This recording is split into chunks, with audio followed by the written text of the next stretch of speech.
Yo, What's up? nothing much. How you doing today? All right, Yeah, how was work? lifeguard, and it was like 100 degrees out. So Are you really a lifeguard? yeah, I yeah, it's a thought you were summer kidding. job till I start. totally start, thought you my were kidding when you actual said job. that.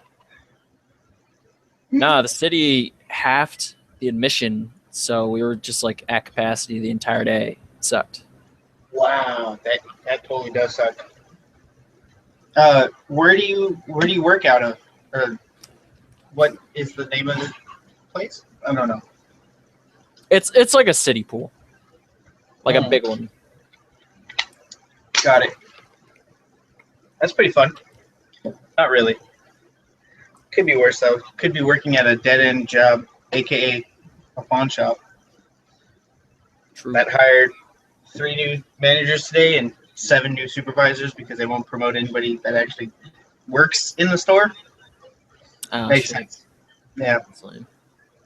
could be worse. Yeah. Dice and Dragons. That is up. Oh, I feel really bad. I'm always late to this damn thing. I always feel so bad about it. I don't have anything better to do on a Monday, so it's whatever. I can't blame you for being honest, my friend. I only have very little planned for tonight. I didn't get a whole lot of chance to actually do a full 2-hour session kind of thing and float over to next week, but we're going to roll with what I have and make it work. Just throw things at me to kill, and we should be all right. That's pretty much the plan. Also, there are some skeletons in the town. Surprise! They pop out of the ground. Start insulting your mother or something.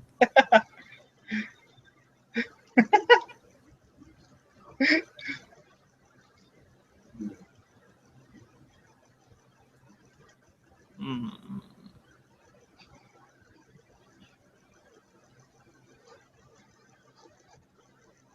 Where is everybody? That is a good question. I know Augustus said he's not going to be on till later. That's totally fine. Charles's character, like, I'm starting to love it more and more. I hate to say it, but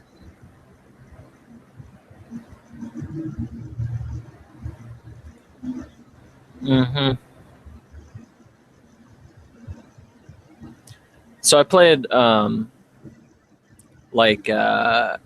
it's like the worst dungeon crawl ever or whatever yesterday. oh yeah, Yeah. And no, it's like that's what it's called.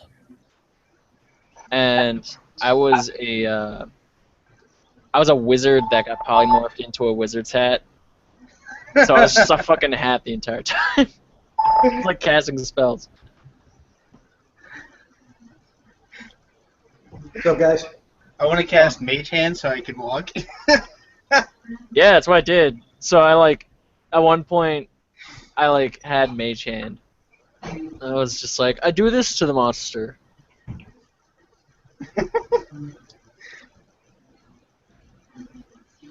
That's so funny. It was interesting.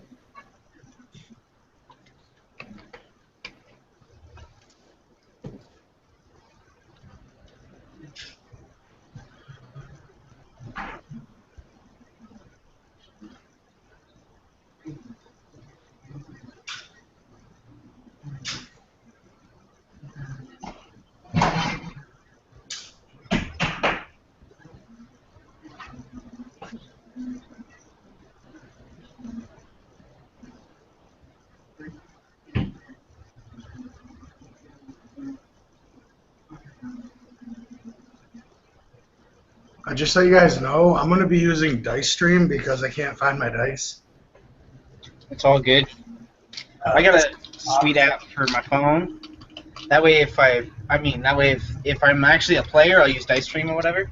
But if as a DM, I use this, and it works so good. And it's always like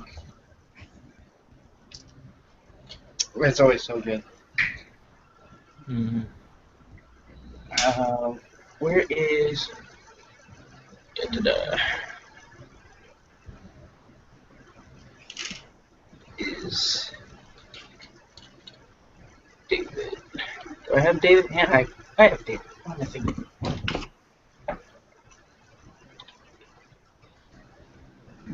David.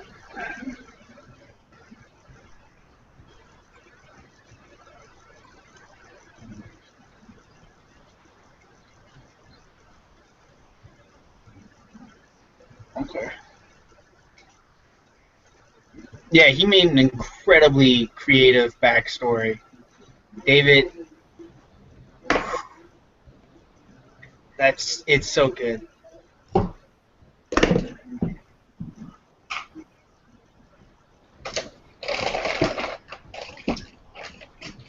My backstory wasn't much. It was just how I hated gnomes. And it just grew from there. Mhm. Just found out you weren't crazy after all. Yeah. I think we made him go crazy though. A little bit. Suspicious looks. And It may or may not have happened, yes.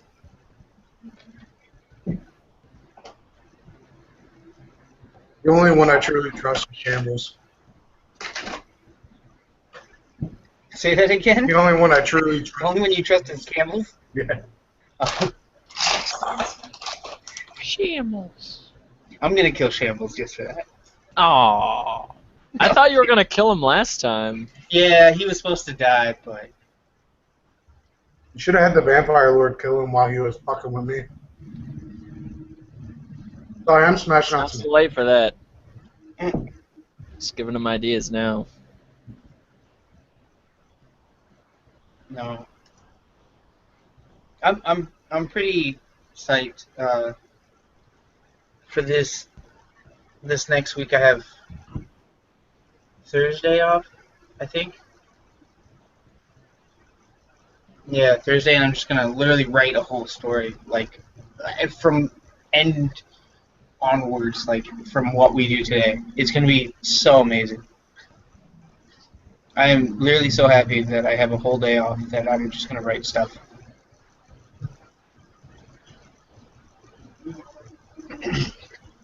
Yeah, I'm gonna have a day off for the first time in like 3 weeks on Friday. It's gonna be great.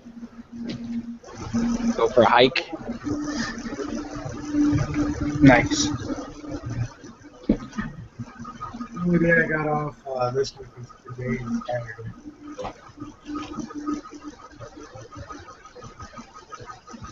Yeah.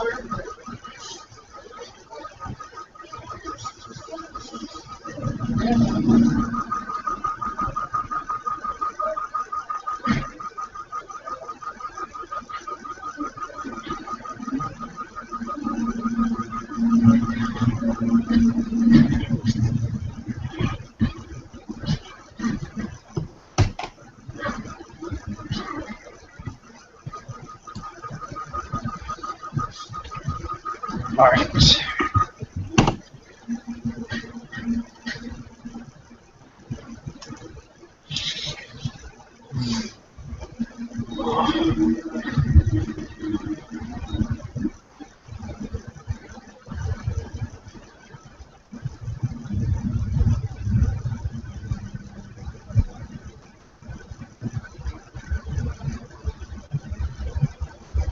Okay.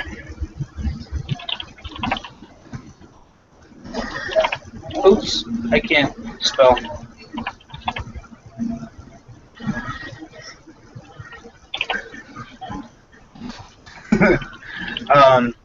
I guess let's just get started. Screw it, whatever.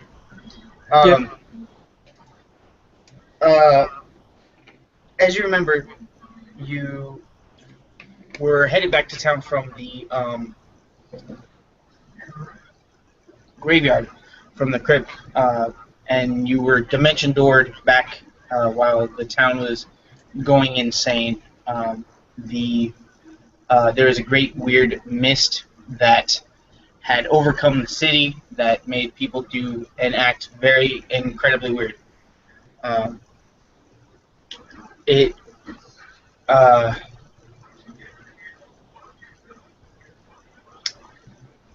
there were some drow. I don't know why I couldn't think of that. There's drow that invaded the town and started raiding the town, and you thwarted the first assault they had on the town, which was great. And Shambles came in, and with the last drow, after the fog cleared and everything, and everything kind of went away and all that stuff. As you remember,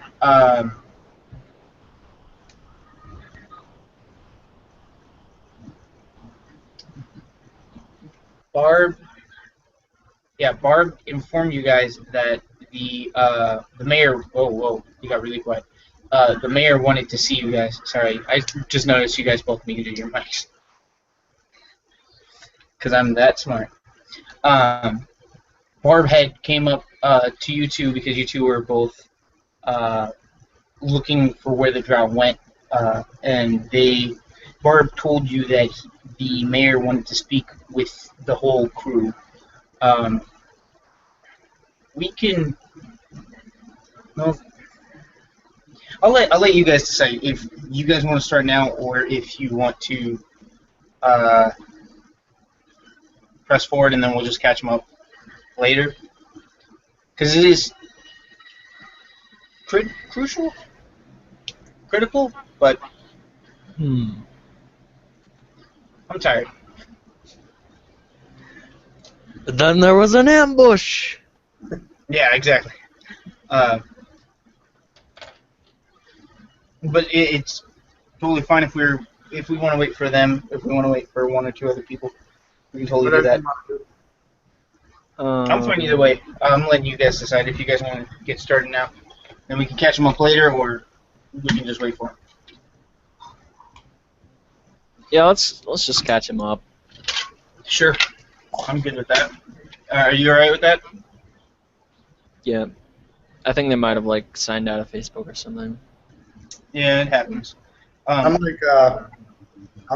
not gonna talk a lot. I'm kind of balls deep in the stomach right now. That doesn't sound pleasant. I know the feels. There's this one time in India, you see. No.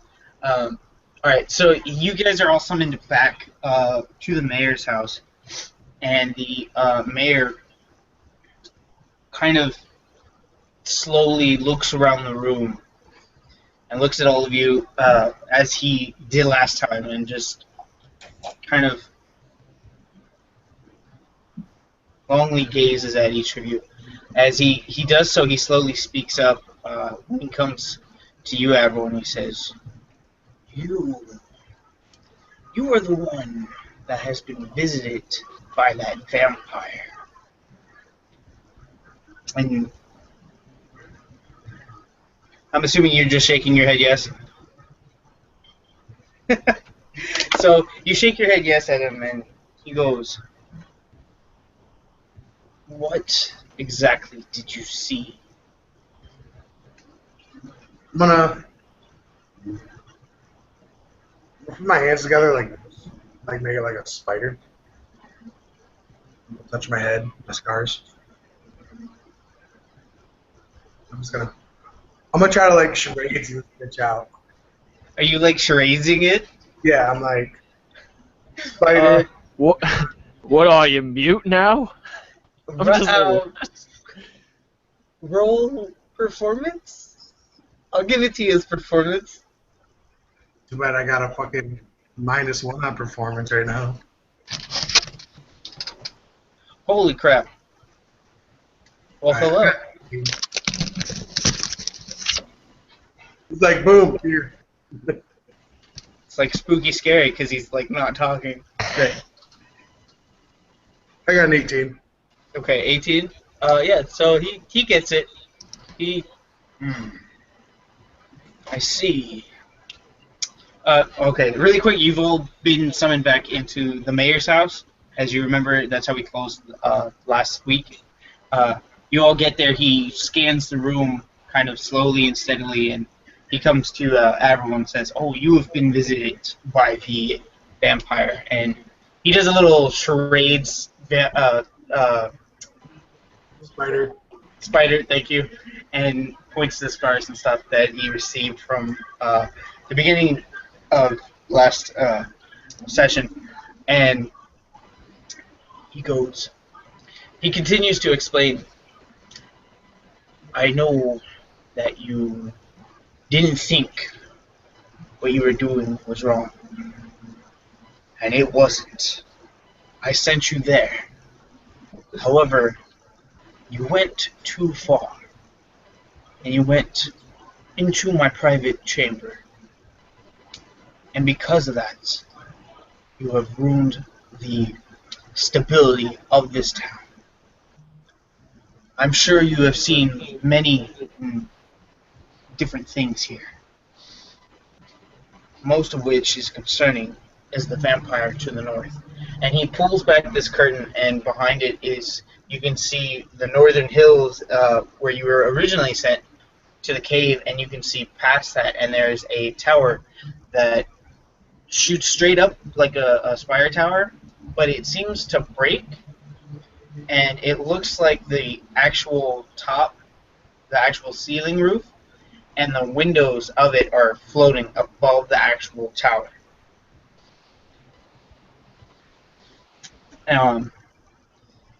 There, and he points to the tip of the tower, is where you all have to go next. Before you all go, I must give you this book.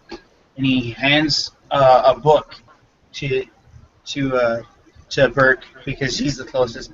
And the book is thick. It's like a dictionary size. It's leather bound and has a bright red ruby on the front of it.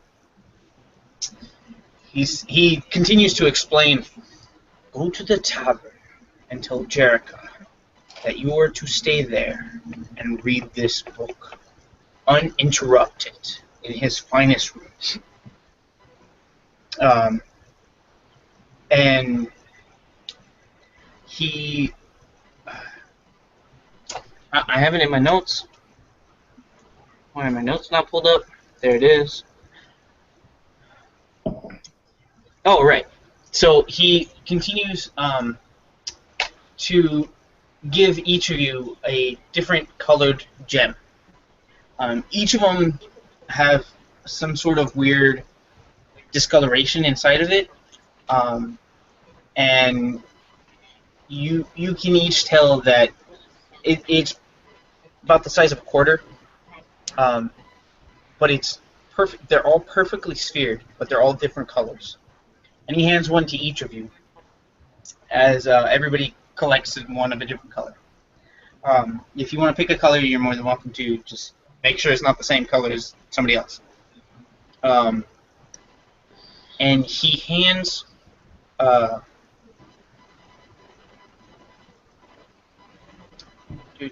he's not here. Shit.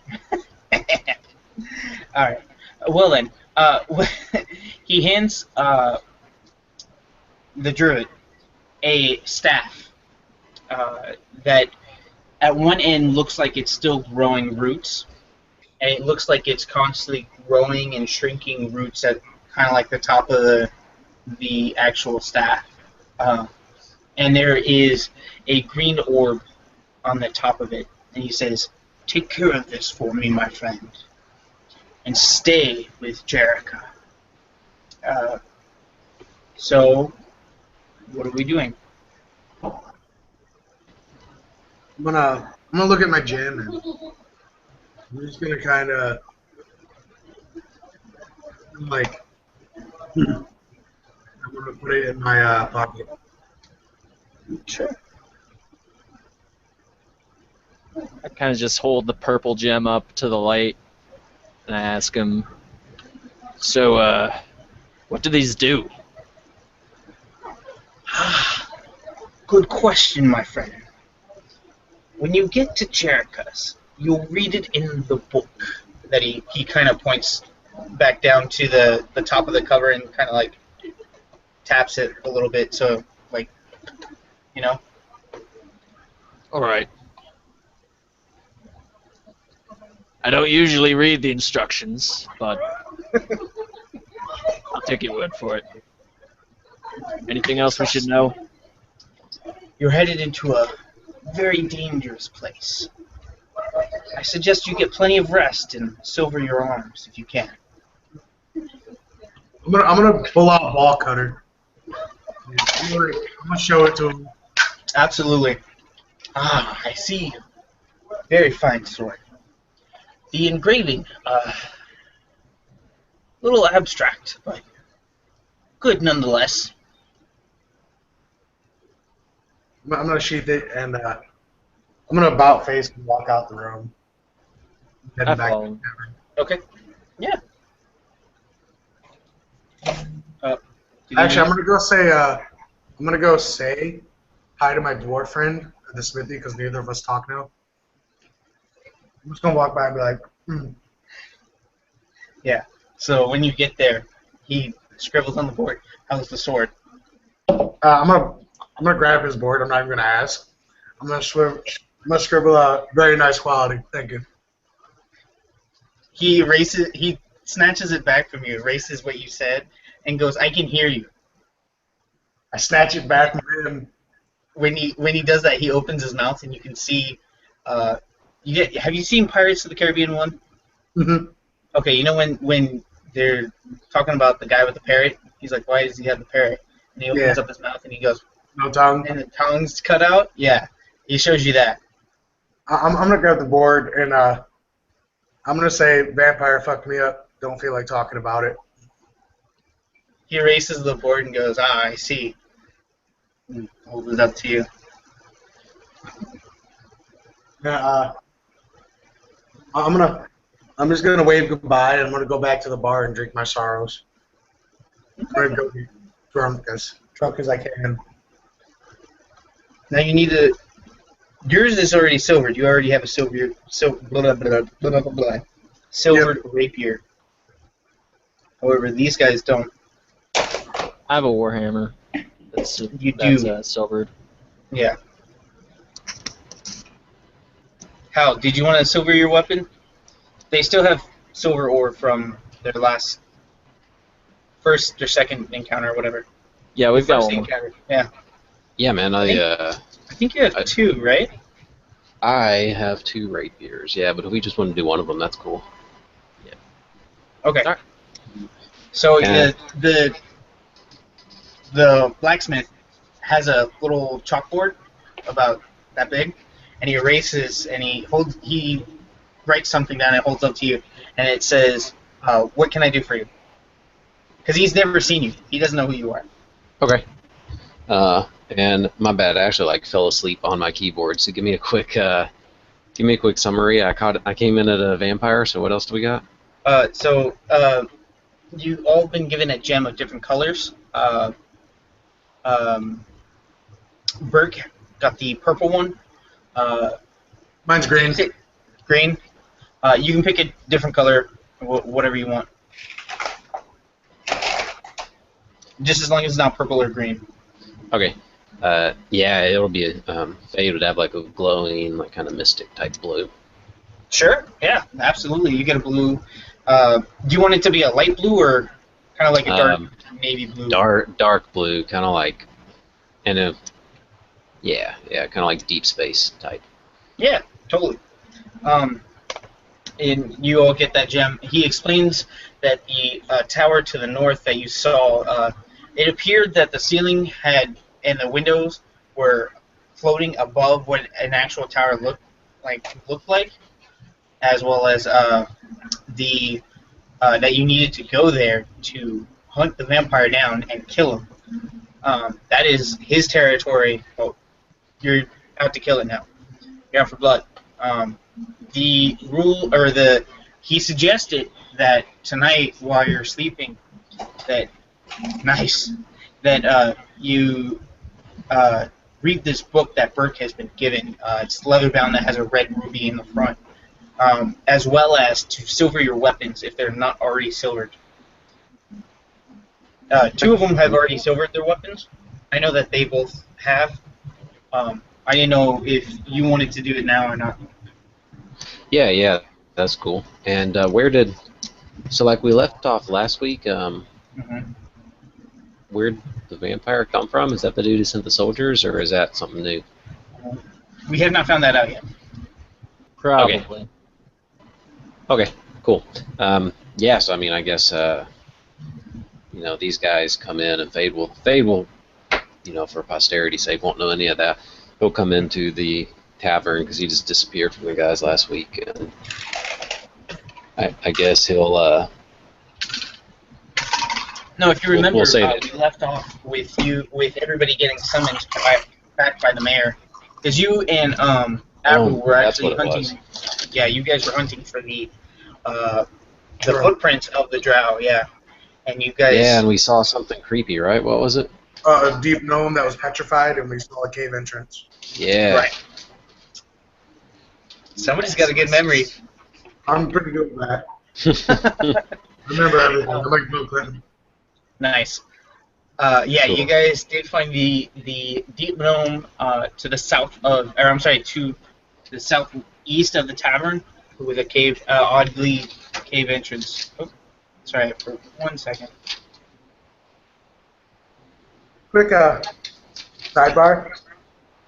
While you guys are at the dwarven, you can hear me singing from the tavern, and you can hear I'm like slurring my words, and I'm missing notes and shit. But it's the first time you've heard my voice all day.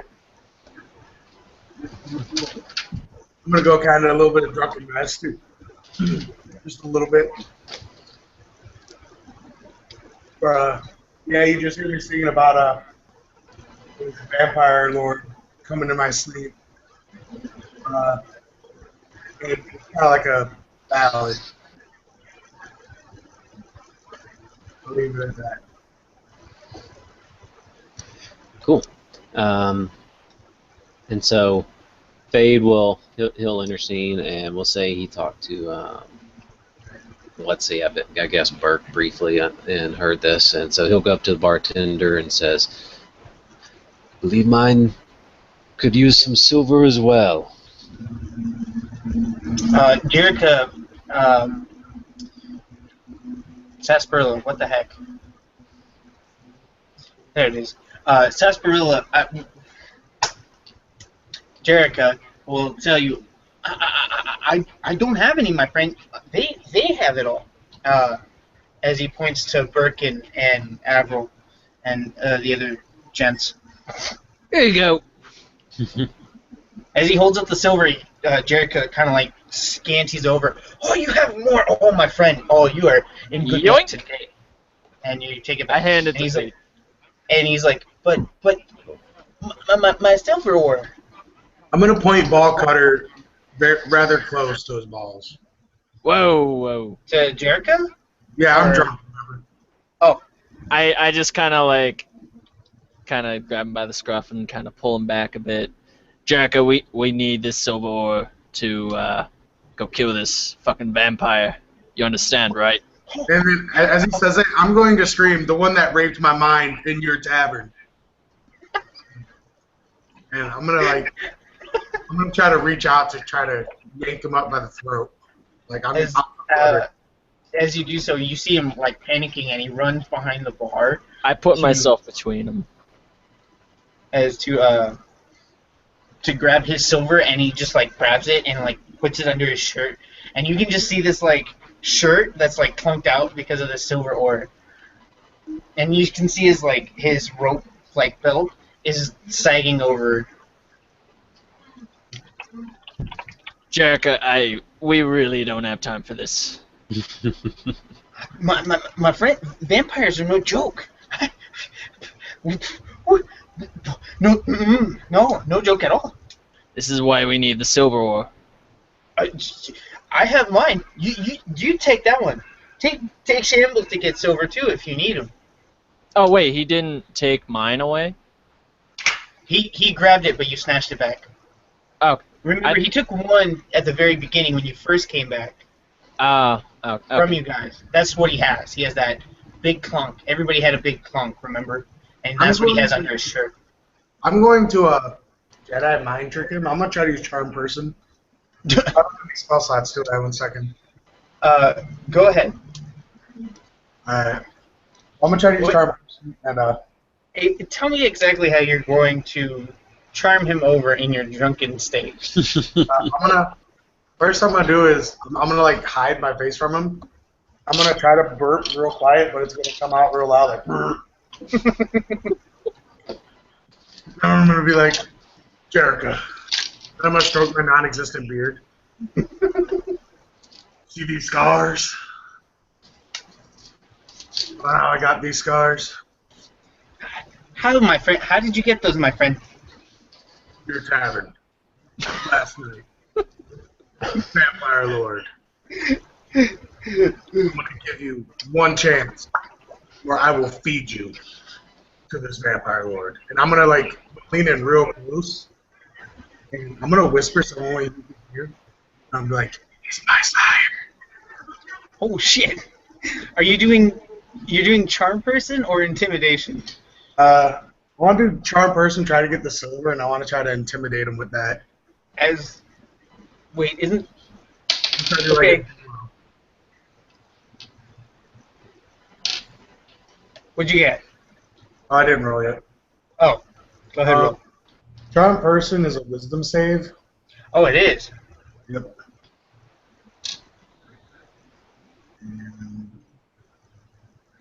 What's the DC?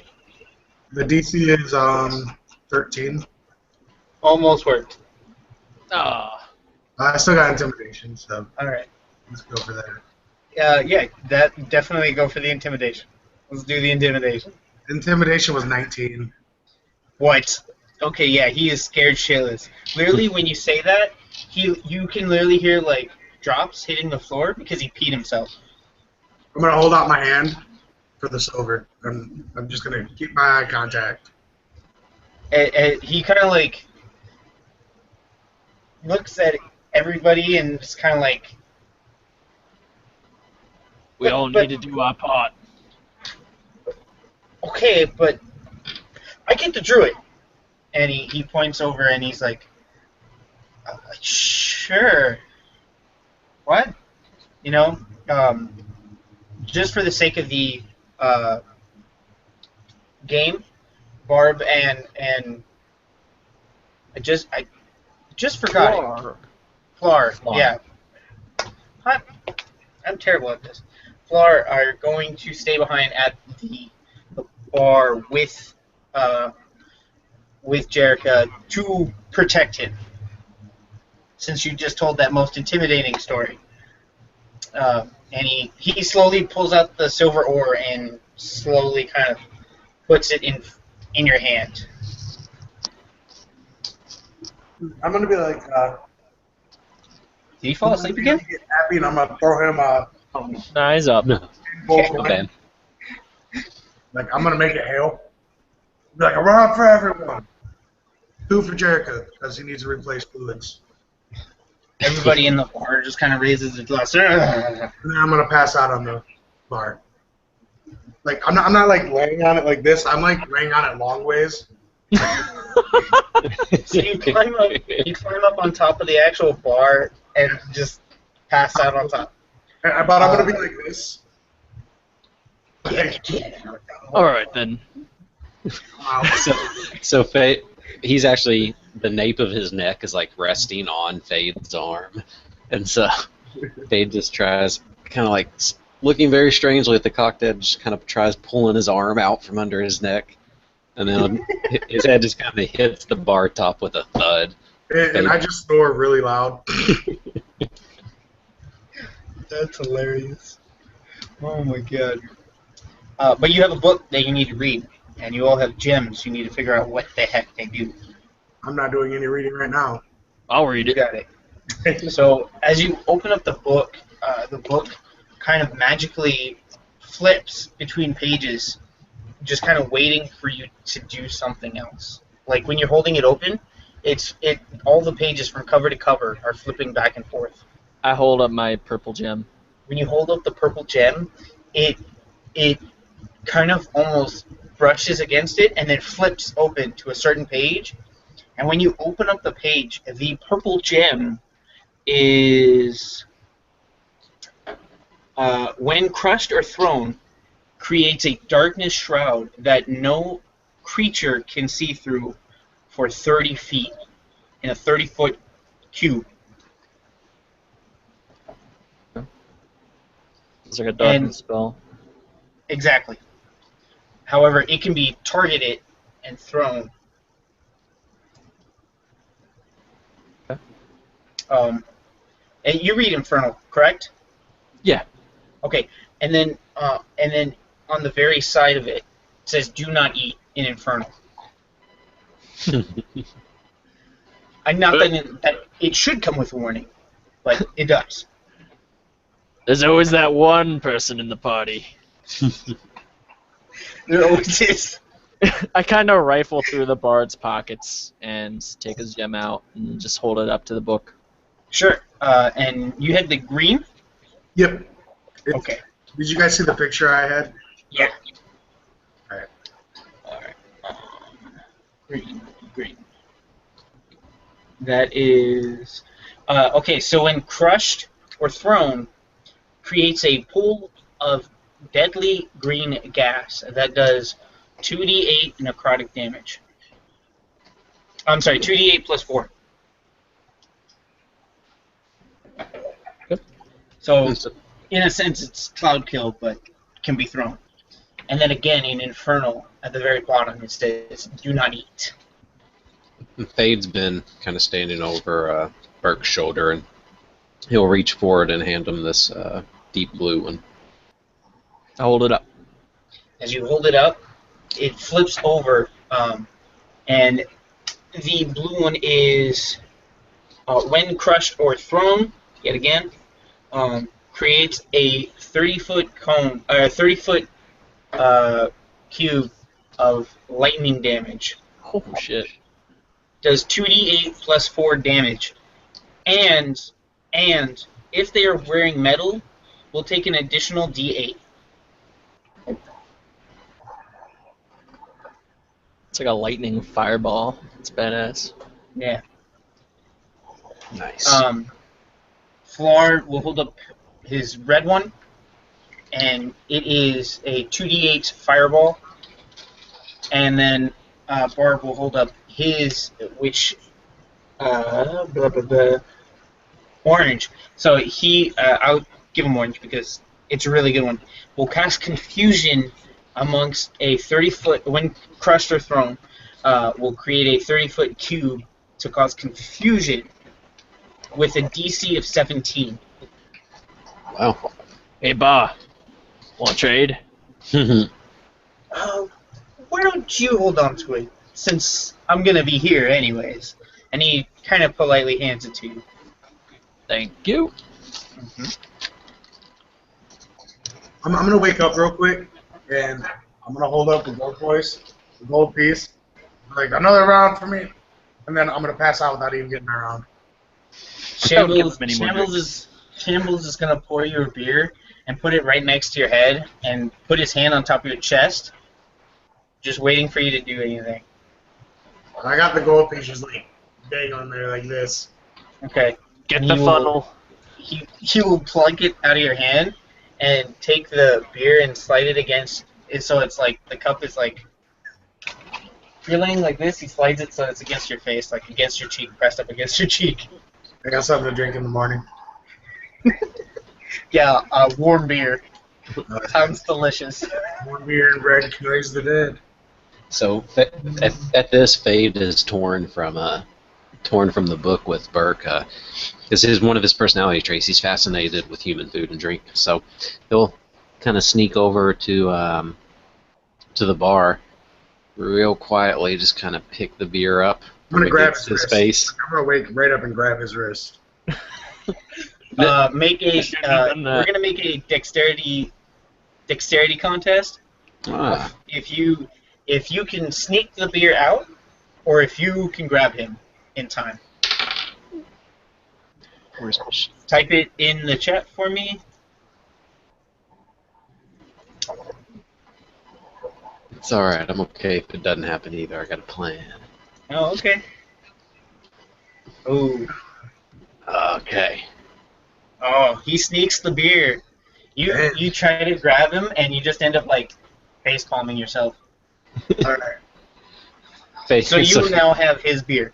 so Fade, he'll sniff it and try just tip it up for a sip, kind of like girls test drinks, and his eyes will just light up, and then he looks down and sees Avro slapped himself in the face, and he'll kind of turn it up and pour it in his gaping mouth.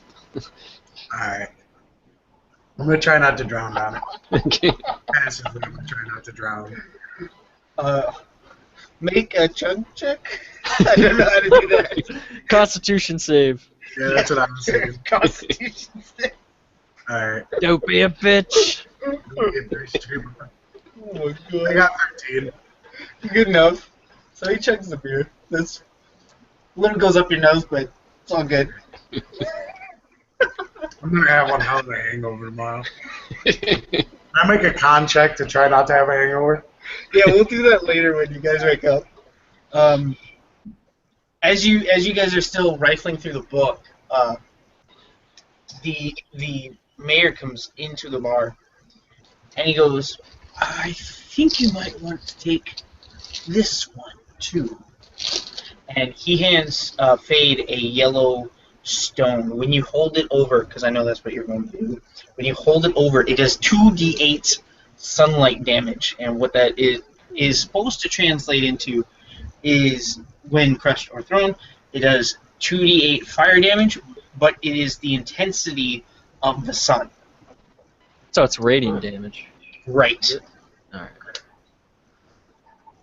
But the book, like I said, as the book says, flame damage, that is as brilliant as the sun. So it's like a fuck It's you radiant. drow. Yeah, exactly. Yeah. It's the ultimate fuck you drop. Yeah. Pinpointed. And then in Infernal, it says, this one is safe to eat at the very bottom. Huh. Don't tell me that out of character, because I might eat it. You Literally, don't I'll- read Inferno. Oh, yeah. Yeah, and I hand Fade the silver. Should probably Oh, the yeah. silver ore? get that set up before tomorrow. We're gonna head out. Yeah, it's still only like 4:35 in the evening. He's just fucking passed out at 4:30. He hit the sauce real good. You guys were at the blacksmith for like what, 5 minutes, and I was already wasted. Yeah, pretty much. Just came back. You're doing a cask stand. This is gonna be fun, you guys. That's funny. And so I guess Fade will look at Burke and say, "Where is the armsman in this town?" I give him like some simple directions. Be like, oh, you take the first left, and that's on the right. And when you see a grumpy-looking dwarf, you're there. All right. And so Fade will peace out and start wandering. Sure. As you do so, as you get out, you put your cloak on and kind of like look around at first, and just to see what the people in the town are doing, and like, all right, and you step off and you start going on your path. When you get there, a dwarf, a pretty built dwarf, he erases a chalkboard that's about that big, writes, "Hi, what can I do for you?" and holds it up to you. He'll pull forward one of his rapiers and set it out with the silver ore. And he says, I need this strengthened, please. He erases the board and he writes, "You want it silvered?" And Kind of it's like, a little confused on what you're actually ordering. and so Fade doesn't quite know either. He goes and he'll just kind of pick up the silver ore again, and he'll set it on like on the blade of the sword, and then he'll reach in his breastplate and pull out a coin purse and pull about a marble-sized gem that just kind of glows like it's a bright sun and place it there. The one that he just gave you? No, it's like some special ones that he. Oh, okay. Okay, well, that's what I'm making sure, because I saw that in your inventory. Yeah, he will erase the board, and he'll say 75 gold pieces plus the gem. Okay. And let's see what I got. Okay, yeah, so he'll pull out 75 and he's good. And the gem. And the gem. No, he won't. You wanna roll for it? Yeah. What do you want me to roll? Let's call it persuasion. Yeah. Okay, All right. this cannot work. That's no good. That was 13. That sure beats his 3. Okay, good. So you convince him. You can convince him the gem or 75. So he'll pull out 75 gold. Actually, no, he has a couple of these. He'll leave the gem right there, and he'll just kind of point at the gem. He'll say, "This will do." He erases the board and writes on it, and he kind of like shows you it, erases it, shows it to you, and he goes, "If you weren't friends with the mayor, it'd be 100 gold pieces, hands down." And he kind of begrudgingly grabs the gem and grabs the silver ore and throws it into this big melting pot and grabs the rapier, not even caring if he gets cut, just grabs it and throws it into the heat, and he erases his board and writes it back. Come back in the morning. Cool. Yeah. Is there anything else as we go back to the bar? The mayor sits there, kind of drinking and eating whatever's kind of pretty much put in front of him. As Jerica constantly scrambling to the kitchen and back for the mayor, giving him different foods and stuff, like salads and stuff. Is there anything you wanted to ask the mayor or anything? What kind of creatures can we expect in the hills? I know vampires are there for sure. He's been in that tower resting for what seems to be an eternity now. Other than that, I know drow lurk nearby. I don't know where. Do you know anything about a cave to the south? I don't think you know. How do you know that? Oh, all right. If you weren't there. Told us. Okay. That's fine. Well, I'll justify it that way. Yeah, sure. He kind of heightens his gaze onto his food and he goes, "The cave to the south is not to be entered by any means." I just want to know what's inside. Like, I don't need to enter. I'm just asking you. We don't even know. I'm gonna wake up. I'm gonna roll over and barf on the side of the bar that you can't see, like where the bartender sits. Oh God. Just Ralph. Oh, I'm awake. fucking bods. I just shoot you a look because now I can't talk. Shambles picks you up by your collar, picks you up and just manhandles you and carries you by the legs and by the shoulders and carries you to a room and throws you on the bed. I'm just gonna I'm gonna give him a look like I can't believe we just did that. Like you just broke my trust. No, you sleep. And he slams the door. You can hear on the outside, like the window, you can hear Barb and Flar talking about like a different kind of set of game plan and how they're gonna protect the bar and like do different shifts and stuff. And it's all happening outside your window on a table outside. All right, I'm gonna. They're not trying to be discreet, but you can hear it, you know. I'm gonna listen for like two minutes, and I'm just gonna pass out again. Sure. I've had a You rough hear talking about shifts and stuff, and so boring. total. Yeah, Shambles critted on that, by the way. First crit of the night, putting you to sleep in bed. So yeah, the mayor continues on explaining. No one knows what's in there. No one has ever returned. I've hired many a mercenary to go in there, but no word from any of them. To answer your question, my friend, I don't know. My magic can't seem to go through those walls. Every time I do, all I see is a weird gnome stuck. Well, the Bod mentioned that they found a petrified deep gnome. That's all I see in my visions as well. And he grabs you kind of like by the shoulder, and you instantly kind of see almost like a what is it called? A floating eye, and you just can kind of see that the floating eye can move around and everything. But once it sees the deep gnome that's been petrified, it's stuck on it, and it can only like center focus on it and swirl around on it, and then he lets go after it's swirled a couple times. Do you understand? We I think I do. don't know. Alright, well, do you have a map by any chance?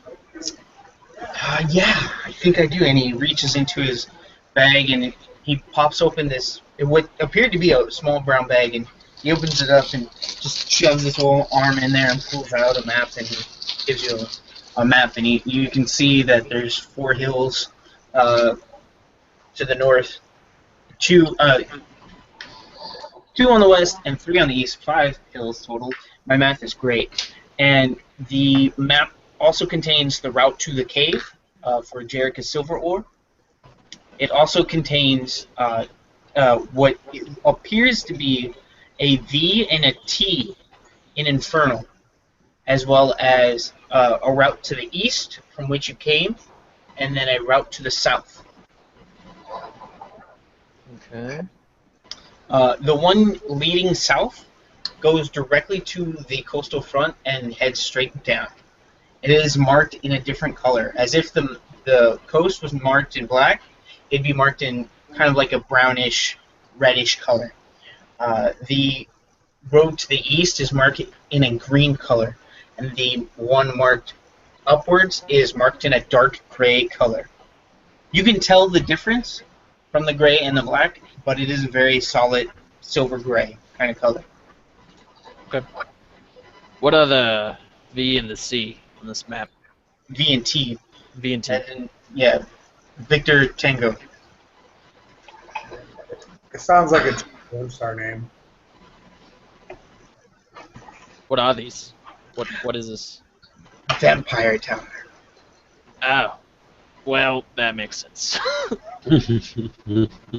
No, it's a good question. I figured if somebody who wasn't my crew, and he kind of like looks around and sees that, there's an elf over here, a dwarf over there, and everybody's drinking and stuff. Thanks. If it fell into the wrong hands, they wouldn't understand what that meant either. And he kind of like laughs it off. Good joke, my friend. That was a good one. It was my mother the entire time. Who would have known? Got him. Yeah. Oh, Right. gosh. Yeah. So, I got the map. Mm-hmm. I guess I would kind of just hang out with the Warlock and the Druid until tomorrow and get some sleep. Yeah, the Warlock and the Druid are outside at an outside table, and as you get near them, they kind of, maybe you can help us. We kind of stuck in a little quandary, as Barb kind of slides over a chair for you. We're trying to figure out how exactly we're going to fortify this if you don't come back. Not saying not, but if you don't. Well, The town's surrounded by woods. You could build a timber wall around. Maybe if you Yeah. have time, some rough watchtowers. And Flora kind of like, yeah, we can easily do that. I can manipulate the wood. Of course we can do that. Barb is not really convinced. He's still a little confused and like, you can see he's not really like full on board. Make a charisma check for me. All right. Oh shit! I got oh fuck my life. I'm so good at charisma usually too. I guess I was drinking. I got a 7. So you kind of let out this large belch as you kind of finish your sentence, and he's Spill the Convinced- wall. Should be he's- fine. he's more convinced you're drunk than you actually understand like the whole idea of building a wood wall against these zombie vampire people. He's All like, right. oh, okay, you convinced me. Why don't we go to sleep now? And I they- have a better idea. We have a silver mine, right? All right. We're going to build a wooden wall with silver on top. Yeah? Yeah, that's exactly it. And he kind of taps you on the shoulder.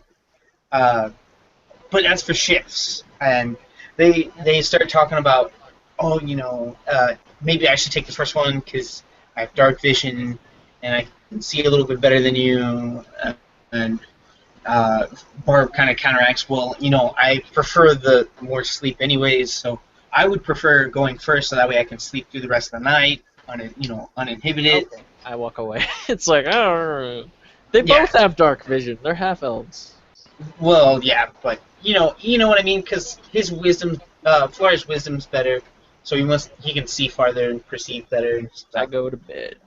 Yeah. Okay. Fade, is there anything else you wanted to do? You're Fade. still at the blacksmith's actually. No, Fade. He works his way back and just goes to the bar and starts downing lots of the beer that he just discovered, and that's how he spends his night. Sure. It will cost you 4 gold pieces to Perfect. drink as much as you did. Perfect. As you continue on drinking, the mayor kind of comes up to you and he kind of slowly looks over and goes, "That's quite a bit. You need a lot of rest, my friend. Tomorrow is not the easiest day for you." Fade will look over and he'll gesture with the drink he's currently holding. Say, "It's good. Have you had it?" I have, my friend, many of ages ago. I prefer the wine now, but as a youngster, I did sure enjoy that. And he flips Jerica a gold piece and says, "The next one's on me for the kid." And kind of slowly walks out. As he's right at the precipice of the doorway, Fade will call out to him and he'll say, "Don't worry, we will succeed." As he does, you see him kind of stop and turn around and look over his shoulder. I can only hope so. As he leaves. Is there anything else you wanted to do in the bar? No. Okay. You all get a good long night's rest. You get all your hit dice back. You see Floor in the morning. Floor is dreadfully tired, like absolutely tired, and he's like, "Oh, yeah, protect the bar, right? Yeah, yeah, protect the bar, right." You're trying like really hard to stay awake. Who's going to wake up first? Let's find out. Oh, I'm going to be up, and I'm going to Yeah, try well, to. you did pass out at 5, so Oh, yeah. I'm going to be like, roll roll a d4 for me. I found my dice, by the way. Yeah, I heard you. Roll a d4. I got a 3. What? You got a 3? Oh, that's a shame. You puke 3 times before you Awesome. actually make it into the toilet. Awesome. Twice in your room, once on the hallway to the actual bathroom. Alright. And I'm going to get in the bathroom, and I'm not going to have to puke anymore. Exactly. I'm going to, like, dry heave real quick, and I'm going to be like, nah. And I'm going to go, up to Shambles. As you get up from the actual bathroom, Shambles is holding a bucket full of water, ice cold water, and a brush in front of you. You clean. I like, nod my head, and I kind of, like, charade, like, drinking something. Mhm. And I'm going to go like this, like, strong. And I'm going to give him 5 gold coins, and I'm going to make, like, a charade for a bottle to take with me. He throws the bucket of water at you to literally splash in your face when you start doing the charade to drink. As this ice cold dripping water hits you, he turns around and starts filling it up again outside, by this barrel next to the bathroom. And he goes, "You clean." I'm going to start cleaning. Starts this spigot, and he hands you the bucket and the brush, and you start cleaning up the puke that you made on the floor, both in the room and on the hall. You can hear Jerica up and about. He's starting to cook breakfast for you guys and everything. What is? He gives Floor, since he's hardly staying awake, a big on his shoulder and hands him just a huge breakfast. Steak, eggs, bacon, sausage. It's just the biggest protein meal. And he goes, "My son, you're gonna need it. You've been up all night, unfortunately." And you overhear that while cleaning the puke. I'm gonna try my hardest to try to remember when I fell asleep. I'm gonna take a second, and you're gonna see me like counting on my fingers. Like, I know I was up at noon. I said hello to a fucking dwarf. I drank a lot in 5 minutes, and then I woke up in my bed. Yeah, you had what's called Dragon Tail Ale. It is. I'm sorry. Dragon Tail Scotch, and it is an incredibly potent drink. It costed you. Let's roll for coin damage. It costed you 6 gold pieces. Awesome. I'm gonna buy a whole bottle of that. How much would that cost? It would be 60 gold pieces. I'm sorry. Awesome. For a bottle. A bottle is going to be about 10 full drinks. All right. And I'm also gonna buy a shot glass. Sure. It'd be. I think that's 1 silver piece, if I remember right. All right. Let me double check in the player's handbook.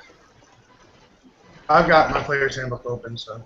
Oh, yeah, it should be. I think it actually says shot glass in equipment. All right. Let's just call it a silver. Yeah, that sounds good enough for me. Oh, yeah. It's actually another thing. Yeah, it is. It is.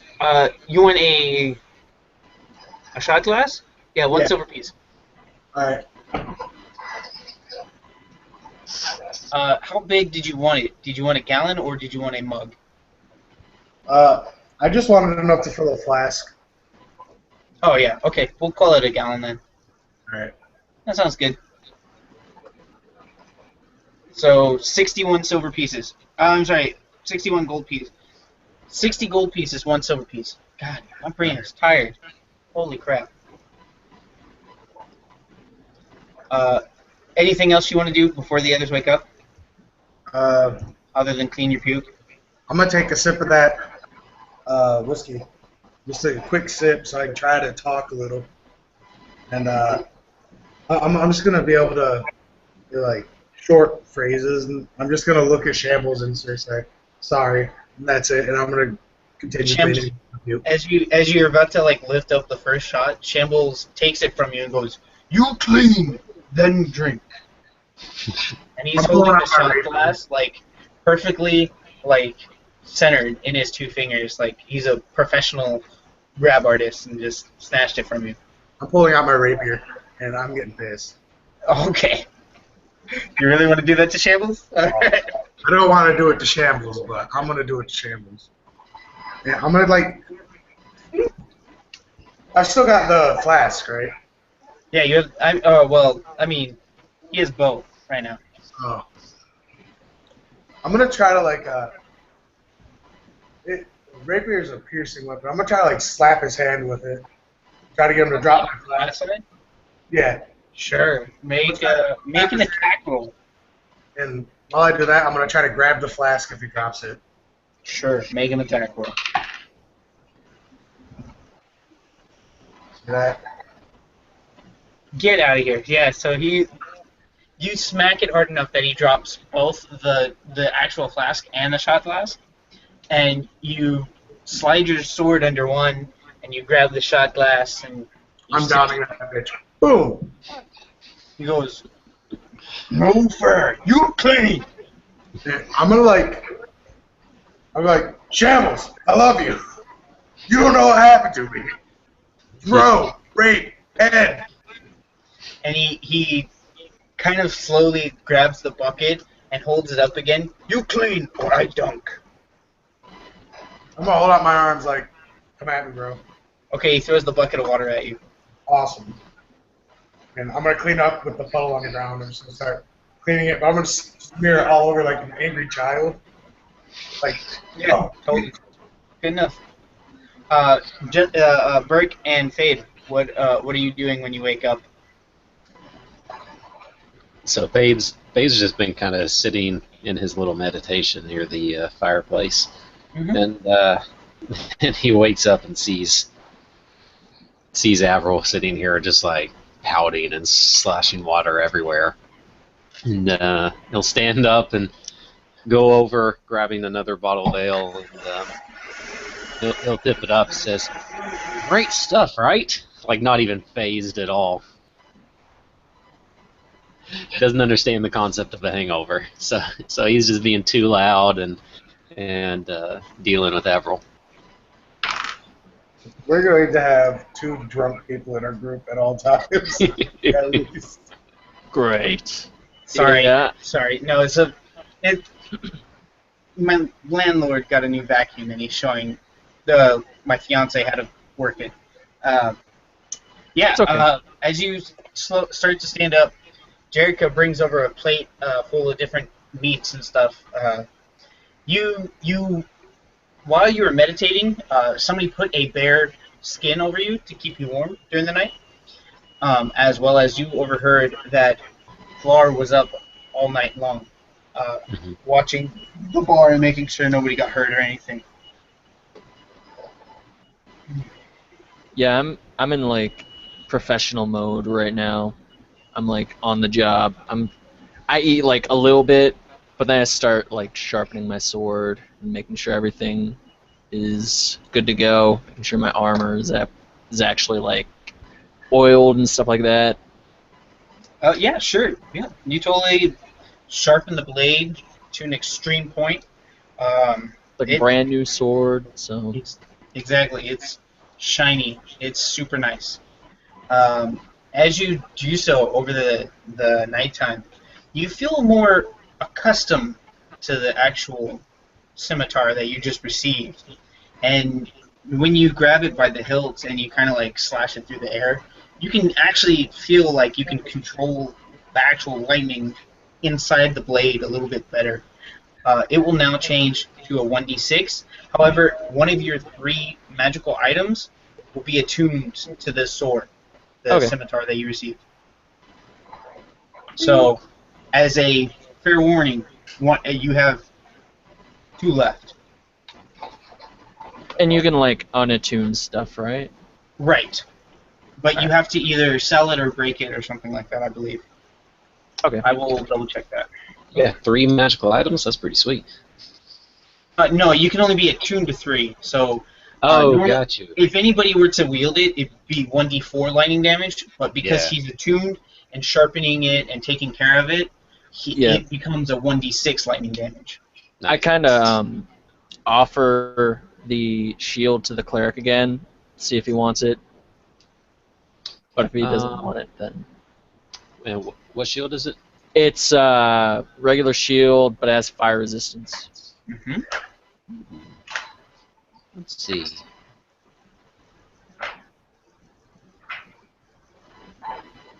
Nah. All right. Nah, thanks. Then I'm going to attune that as well. Oh Kinda yeah, like- sure. It as you feel, you kind of like take care of it and like leather the strap and everything, and you kind of like ting it and like kind of like brush off the splinters and stuff. And I think what I'm gonna do is kind of like paint a white demon claw on it, and like just your kinda trinket. yeah, Yeah. Okay. Yeah. and Totally. kind of like tie it to the tie the actual demon claw to the strap on the inside.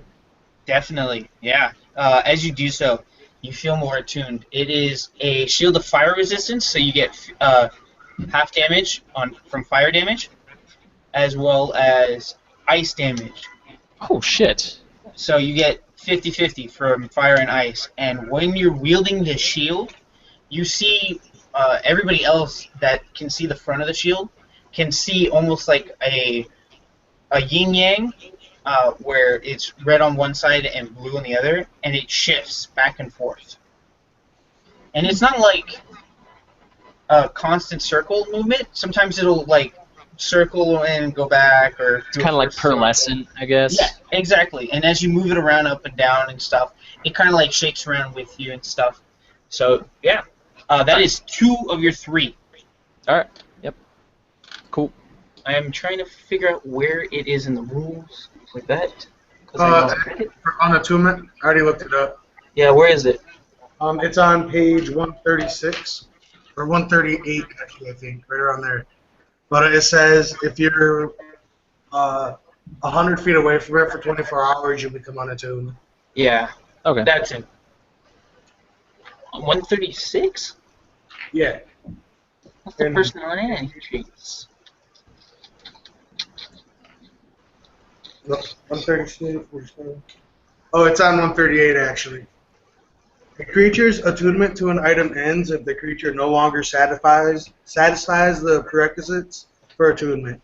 If the item has been more than 100 feet away for at least 24 hours, if the creature dies, or if another creature attunes to the item.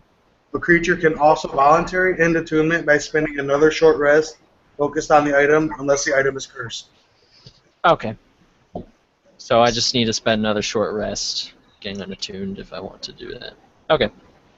Cool. I'm ready to go. I'm gonna finish up mopping the puke up, and I'm just gonna sit down and eat real quick, but I'm not gonna eat it all.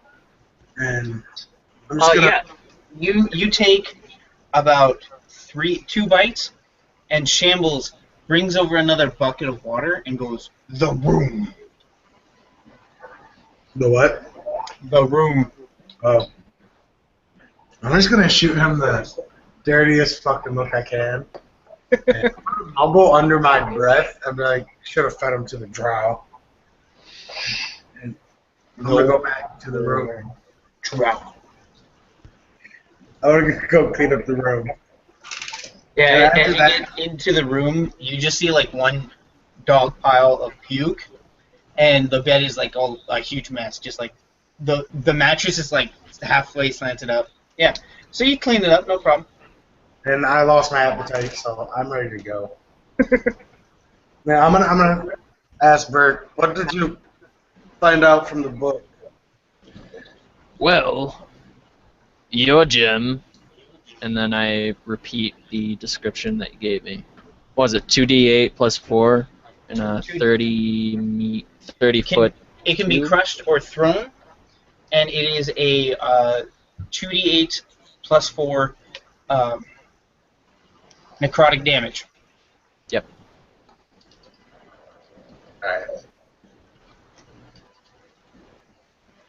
And I'm just gonna be like, okay. And I'm gonna go wait by the door for everybody. Yep. Okay. All right, I'm ready to go. Are you gonna take the bearskin with you? Yeah. The bearskin that was put over you? Yeah. Are you gonna Yeah. wear it, or are you just gonna put it? Yeah, in? I'll kind of like clasp it with a makeshift brooch. It's like a kind of draping cloak. Yeah, sure. As you do so, you feel a weird kind of energy when you're wearing it, as if it never seems to really get cold, even though it's a cloudy, rainy day outside. It never feels cold to you. You see Okay. it kind of like you kind of see Shambles and Jericho kind of like, "Ooh, okay, guys, bye." You know, like shaking and shivering as you guys leave. Well, that's kind of Jericho normally, though. That's true. I'm gonna turn on my light. Hold on 1 second. So we're heading north. And like magic, I can be seen once again. I'm just gonna nod, like, I don't know where we're going. I was passed out. According to my poorly drawn map, we're heading north. That is an amazing map. Do not doubt that map.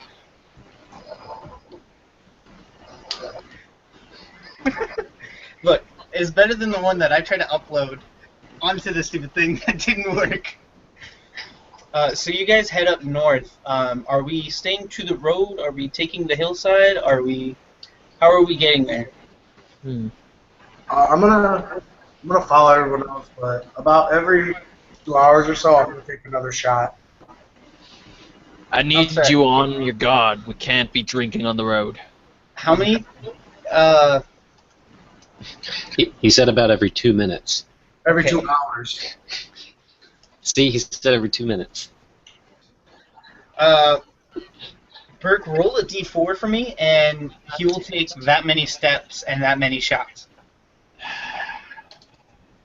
3? 3. So you take 3 shots. So about a third of it's gone before you stop him, Burke. God damn it. I'm gonna go. I'm gonna look at him. Okay. I don't know how long I'm gonna serve. How long it'll last. I'll take another shot if we get fought, but I will stop. I'm gonna Are hiccup you kidding me? far on the road. Jesus. And I'm Not gonna swing Jesus. a little and keep walking. Sure. Are we staying on the road though? Are we going on the hillside? Are we going eastward? What exactly? Where are we going? How are we getting there? Should we just follow the road, or You want to follow the road north? Yeah, you can do that. probably the fastest? But that's where they would expect us. But we could also get lost. We don't have a fucking ranger or anything. No, you got me. I got this. Follow me, guys. I'm gonna start walking, and I'm going to trip, and I'm gonna fall. If I were to use 1 point of lay on hands, could I like expel the poison from his body, the alcohol? When he trips and falls, you can do that, and then he will puke one more time to like let it all out as you do that. Yeah, I will totally agree to that. All right, I'm I back. need you sober. And I pull him up by the scruff of his neck. Sure. I'm gonna shake my head. That's funny. Can I wait? Is the road? What kind of material is the road? Is it like dirt or? Dirt. Yeah, it's just a dirt road. It seems the road itself, as you remember from the first time, it looks well traveled until you pass the mayor's house on the hill, on the first hill, and after that it curves around the hill, but it doesn't look very well traveled. It doesn't look like everybody's been walking there every day. All right. Well, in the dirt, I'm gonna write. I can't speak spells without my drink. Are you kidding me? I'm gonna shoot him a look like, would I lie to you? Yes, the answer is yes. You would like. Alright, alright, I will wait until I need it.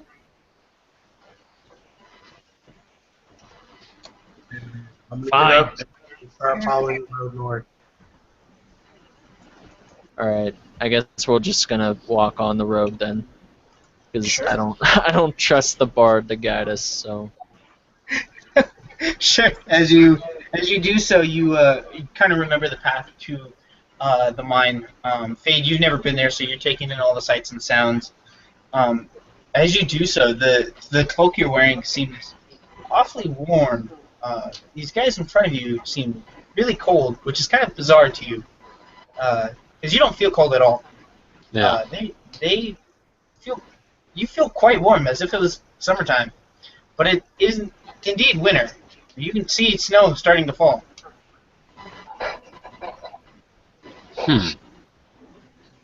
So Fade's gonna. He feels that this might not be normal, but he's gonna chalk it up to maybe something that he still just doesn't understand, and he's just gonna keep kind of trekking along with that in the back of his mind. Yeah, And sure. I'm gonna, about another 5 minutes walking, I'm gonna ask Burke if I can have a drink to warm my body. Like, I'm just gonna, like, try to, like, are you seriously not going to be able to speak spells if you aren't drunk? I'm gonna nod. Just, I kind of just I put my gauntleted hand on his shoulder and I just like stare into your eyes. I'm like, you're better than this.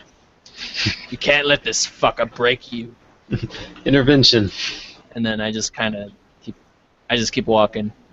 Everybody make me a very crucial wisdom check, or perception check. I'm trained in perception, I know you are. even though my wisdom is shit. All right, I got 21. 20. Did you crit it? 19? Oh, I got shit. 19. I rolled a got it. 19 as well, and I got 23. Holy crap. Nice. I got a 21. Alright, so this spy is not very well hidden. He is hiding behind a twig, and he's looking out at you guys. And it is a very, very beautiful elven lady that is some sort of spy or some sort of scout. But she is elven and has a bow. And she is literally in plain sight and is drawing the bow back at you. I'm going to use Hunter's Mark on her, but I'm not going to attack. I'm going to be like, Hunter's Mark? You What have Hunter's happens mark? is it doesn't... Yeah, because I'm a Oath of Vengeance. Oh, that's right. Okay, yeah, I'm sorry. It's Go one of ahead. my class spells. So I'm going to use it on her, but I'm not going to attack her. I'm going to be like, freeze! We see you. I'm gonna put my hand on his chest. I'm gonna blow her a kiss. As you blow her a kiss, she shoots an arrow at you. Come at me. Does a 13 hit your armor class? I have an armor class of 13, so probably. Is it equal to? Yeah, it's equal. Okay, so then it barely like flies off your shoulder and hits a twig up, or I mean, hits a tree behind you. I mean, I'm gonna bow.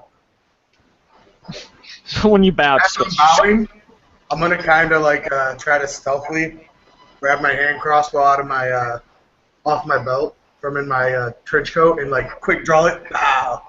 Go ahead, make an attack roll for me. Let me see if I have inspiration. I don't remember. I don't think you do. Nope, I don't. Okay. we want her alive. 16 plus 16. 20. 16? 20? No, 20 will hit. altogether. 20 will hit. All right, and that's 4 damage. Piercing damage, right? Yep. Alright. Yeah, as you shoot her, she takes one in the arm and she reels back, and you see her lift her hand and just kind of like snap her fingers and point at you guys. Oh, shit.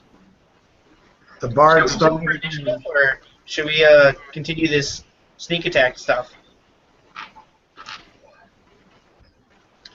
Oh, she knows I'm coming for blood now. She rejected my love. What kind of armor is she A wearing? regular elf or a drow? From where you're standing, she's about 60 feet in front of you, and there's snow kind of coming down, so you can't 100% tell if it's Drow because of what she's wearing. But she is wearing a camouflage, like a fall camouflage trench coat with her arms barely shown, and even then it's covered by bark. I kind of shout out, "We don't know who you are. We're not here to fight you. We have nothing against you. Let's talk first." And kind of wait for some sort of response. "My friend is an idiot. Don't mind him." And I'm just gonna kind of like shrug my shoulders. Make a persuasion check. And so on this, Fade is actually, he's going to place his hand on the back of Burke and cast guidance to add a D4 to his ability check. All right. All right, fair enough. I got a 15 plus 1 and 16 plus persuasion is 21. Oh, geez, yeah, okay. Do you speak Undercommon? No. Speak Common, and I might speak Elvish. I think I think you speak Elvish. Fade, do you speak Undercommon? I think I did put it. I don't remember. Let me look. Yeah. Because this is the crucial part. I This is did. the make or break part. You do. I did, yes. So in Undercommon, she tells you, "Come no further, or we will kill you." Why? You have no idea. I kind of had. Yeah. Okay. Do you tell So- me what it is? So without relaying what she said, Fade looks back at her and says, "Why is that?" We are keepers of the northern lands. Okay. You must not come any closer, or we will kill you. And so Fade at this time will. Again, that's all in Undercommon, so those who don't speak it don't understand it. Yeah, and so Fade, he'll look at her and just have a little glow in his eye, and he'll just say one in Undercommon. He'll just like quietly say approach, and casting command on her. That is a wisdom saving throw? Wisdom saving throw. Okay. As I see him as I hear him saying words I don't understand, I'm gonna take just a real little sip of my whiskey straight out the flask. He has your flask. Burke has your flask. Yeah, I'm playing nanny. Need you straight. What is the DC? 13. Wow, jeez. All right. Yeah. So you command her to approach. She, kind of like unbeknownst to her, she's kind of like looking around at different trees and stuff, and you can see different people up in the trees. In fact, you can see 3 to your left, 3 to your right, and 2 to your left, and all of them have bows or crossbows drawn except for one. As she kind of slowly undraws her bow, puts her arrow back in her quiver, and walks forward, kind of looking at everybody, reassuring them that she'll be all right. Cool. And as he says this, Fade, just like in the side of his mouth, says to Burke, he says, "Make no action, but ready yourselves." You say that in Undercommon or Common? No, that's in common to him. Okay. Okay. Yeah. Just give me one quick second to roll to see what my guy does. Alright, I rolled to see if I'm going to beat my talking fear or whatever. I did, and I'm going to cast invisible. How much snow's on the ground? Is there enough for footprint? It's about a foot of snow, and you can. I mean, it's not like gonna stay. You guys know that the snow here lasts for a day or two, and then goes away, and then comes back. It's very common for it to come and go very frequently. Alright.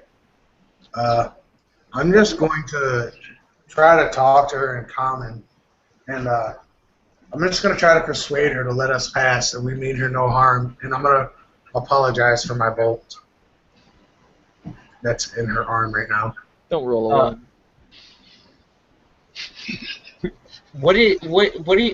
You're doing a persuasion check, or you're doing a spell for it? I was going to do a spell, but I was just going to do persuasion, and He'll roll a 1 and be like, "I'm sorry I shot your ugly ass." I'm sorry I shot you. Do you speak Undercommon? No, I was just going to try to say it in common, see if the message conveys. She has no idea what you're talking about. She's still slowly approaching you guys. Okay.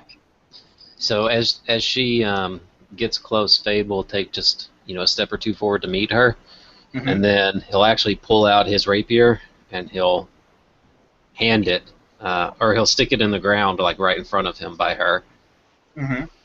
And so now he's came to her and he's got his weapon right there, and he says, "Let's just talk." What is there to talk about? She says to you. And as she approaches you, you see that the wood that she has on her, the wood kind of gauntlets and bracers, are both meant to be camouflage as well as armor. And you don't see any flesh at all.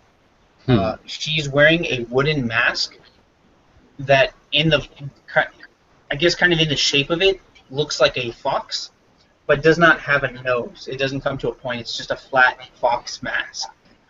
She has a brown and greenish hoodie up with a brown and green cape draped around her.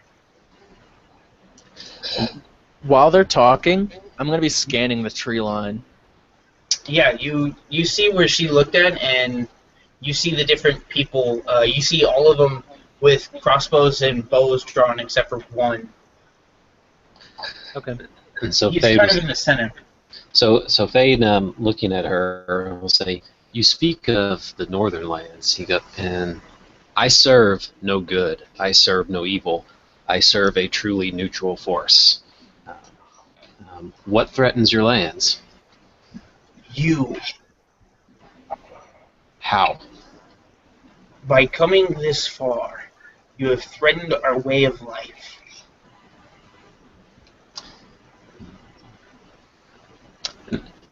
And then Fade will lean over his shoulder and say, "They feel Oh my threatened." goodness. I'm sorry. An inch of snow. Not a foot of snow. An inch of snow. I was like, hold on. Okay. I was wondering. No, I'm sorry. All right. I just thought of that. I was like, wait, a foot is 12 inches. An inch of snow. It's an inch of snow. It's that much. It's like, huh? Why am I not cold right now?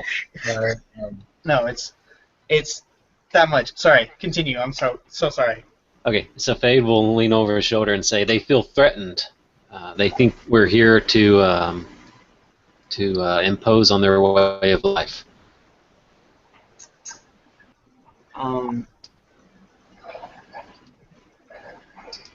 Tell them that they can come with us and guide us through. We don't need to impose on them at all. We just need passage.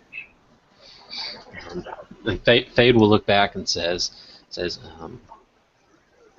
"We don't want to disrupt anything with your people. We seek only the tower." You're saying that in Undercommon? Yeah, to her. Okay. She says we protect the tower. What is in the tower? No one is allowed in. Why is that? Our Lord says so. As she kind of finished is talking to you in Undercommon, Burke, you get this kind of sour taste in your mouth. You guys remember Warheads? Yeah. Yeah, it's like that sour taste, and you just kind of cringe a little bit, and you're like, something's not right here. You smell flowers, but they smell poisoned almost, like as if they're dying or dead. And you can kind of feel this aura around you as the snow slowly trickles down, that the snow is not right, that there's something amiss here. she's not telling you something, or they're not doing something that would be normal in this chaotic part of the land. And with that, Fade will pull out, or I imagine he's got the cloak, that big bearskin kind of draped in front of him, and he's pulled out one of the small little holy symbol, the glowing marbles that he has, and he'll simply hold it forward. He says, we will go no further. I only ask that you show this to your master. Is it one before, or the one that the mayor had given you? No, not one of those. Like one of the ones he came from his astral plane with. Okay.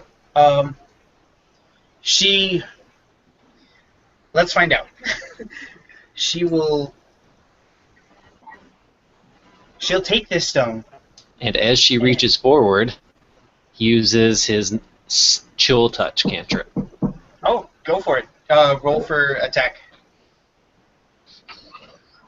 As I enter this door. They were definitely drow. God damn it. Yeah. Good shot. What do I add to that? Okay. 23 to hit. 23 to hit. Yeah. Roll for damage. Come on, baby. No win. Oh, max damage 8. Nice. So 8 necrotic damage, and she can't regain 8 HP. For chill touch? Yeah. Right. Okay, yeah. You do, as she reaches down, you grab her fingers, and you instantly cast that spell.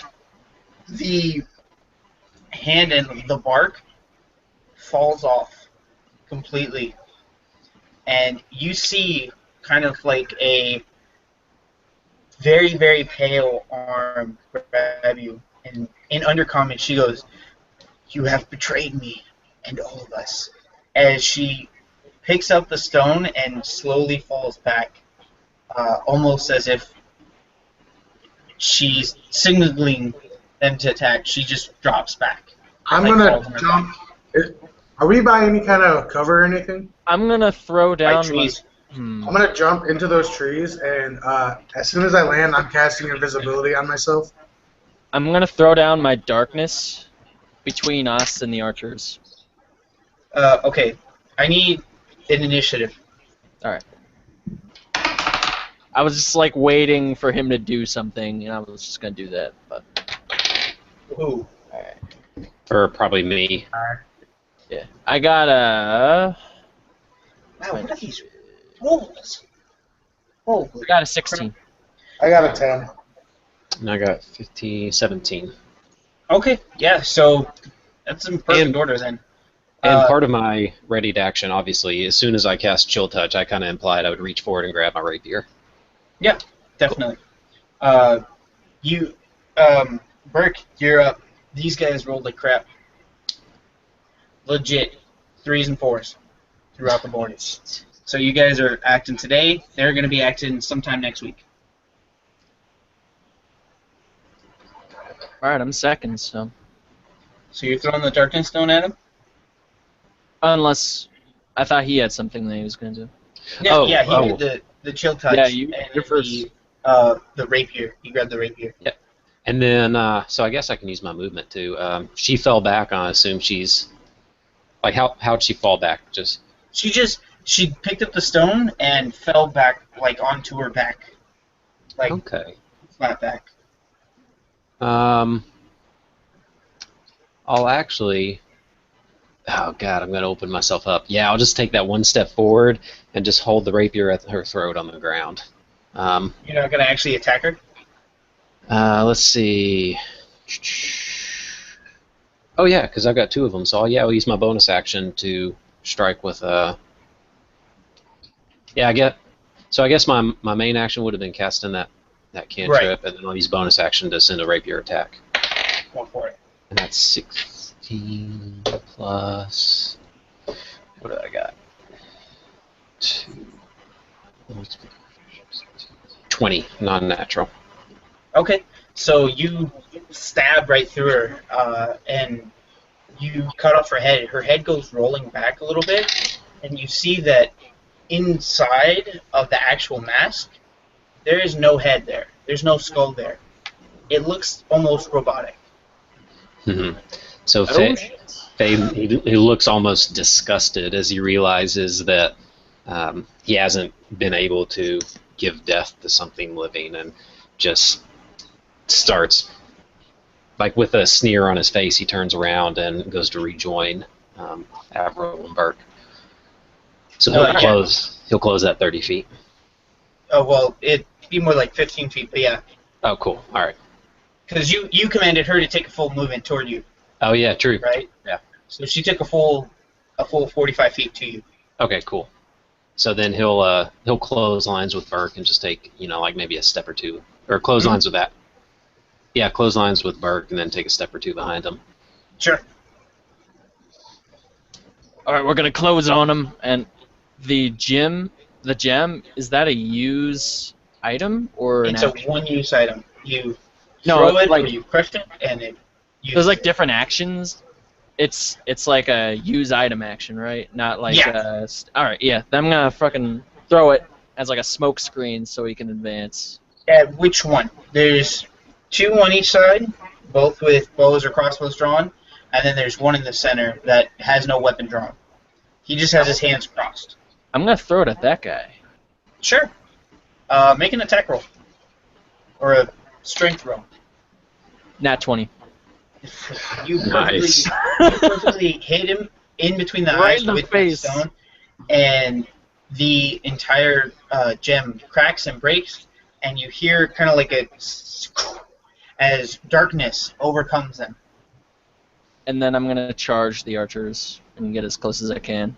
Sure. The left archers. The far left? Whatever the closest is and where the most cover is. Yeah, absolutely. You run forward and you find a tree to duck under, as this archer hasn't moved. He doesn't understand what's going on. He just is still pulled back. Can I like hop up and try to attack him, or?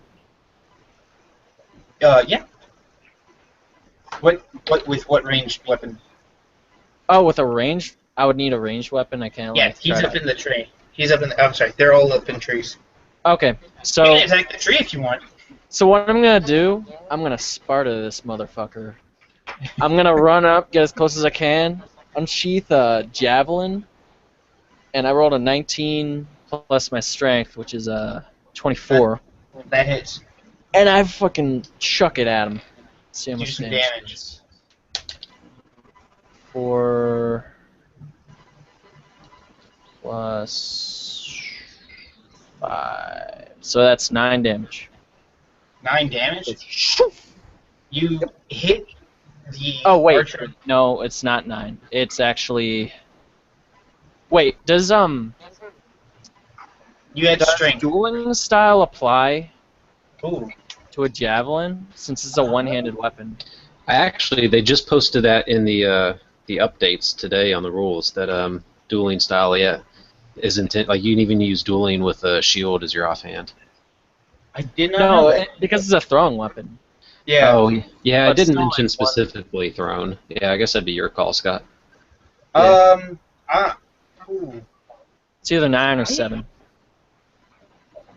Well, either way, no matter how you roll that, or however I would decide that, you hit the archer on the far left. It falls down, and immediately you hear, and the javelin sticks through, and oil spills out. The Avril, it is your turn. I'm in the trees invisible, correct?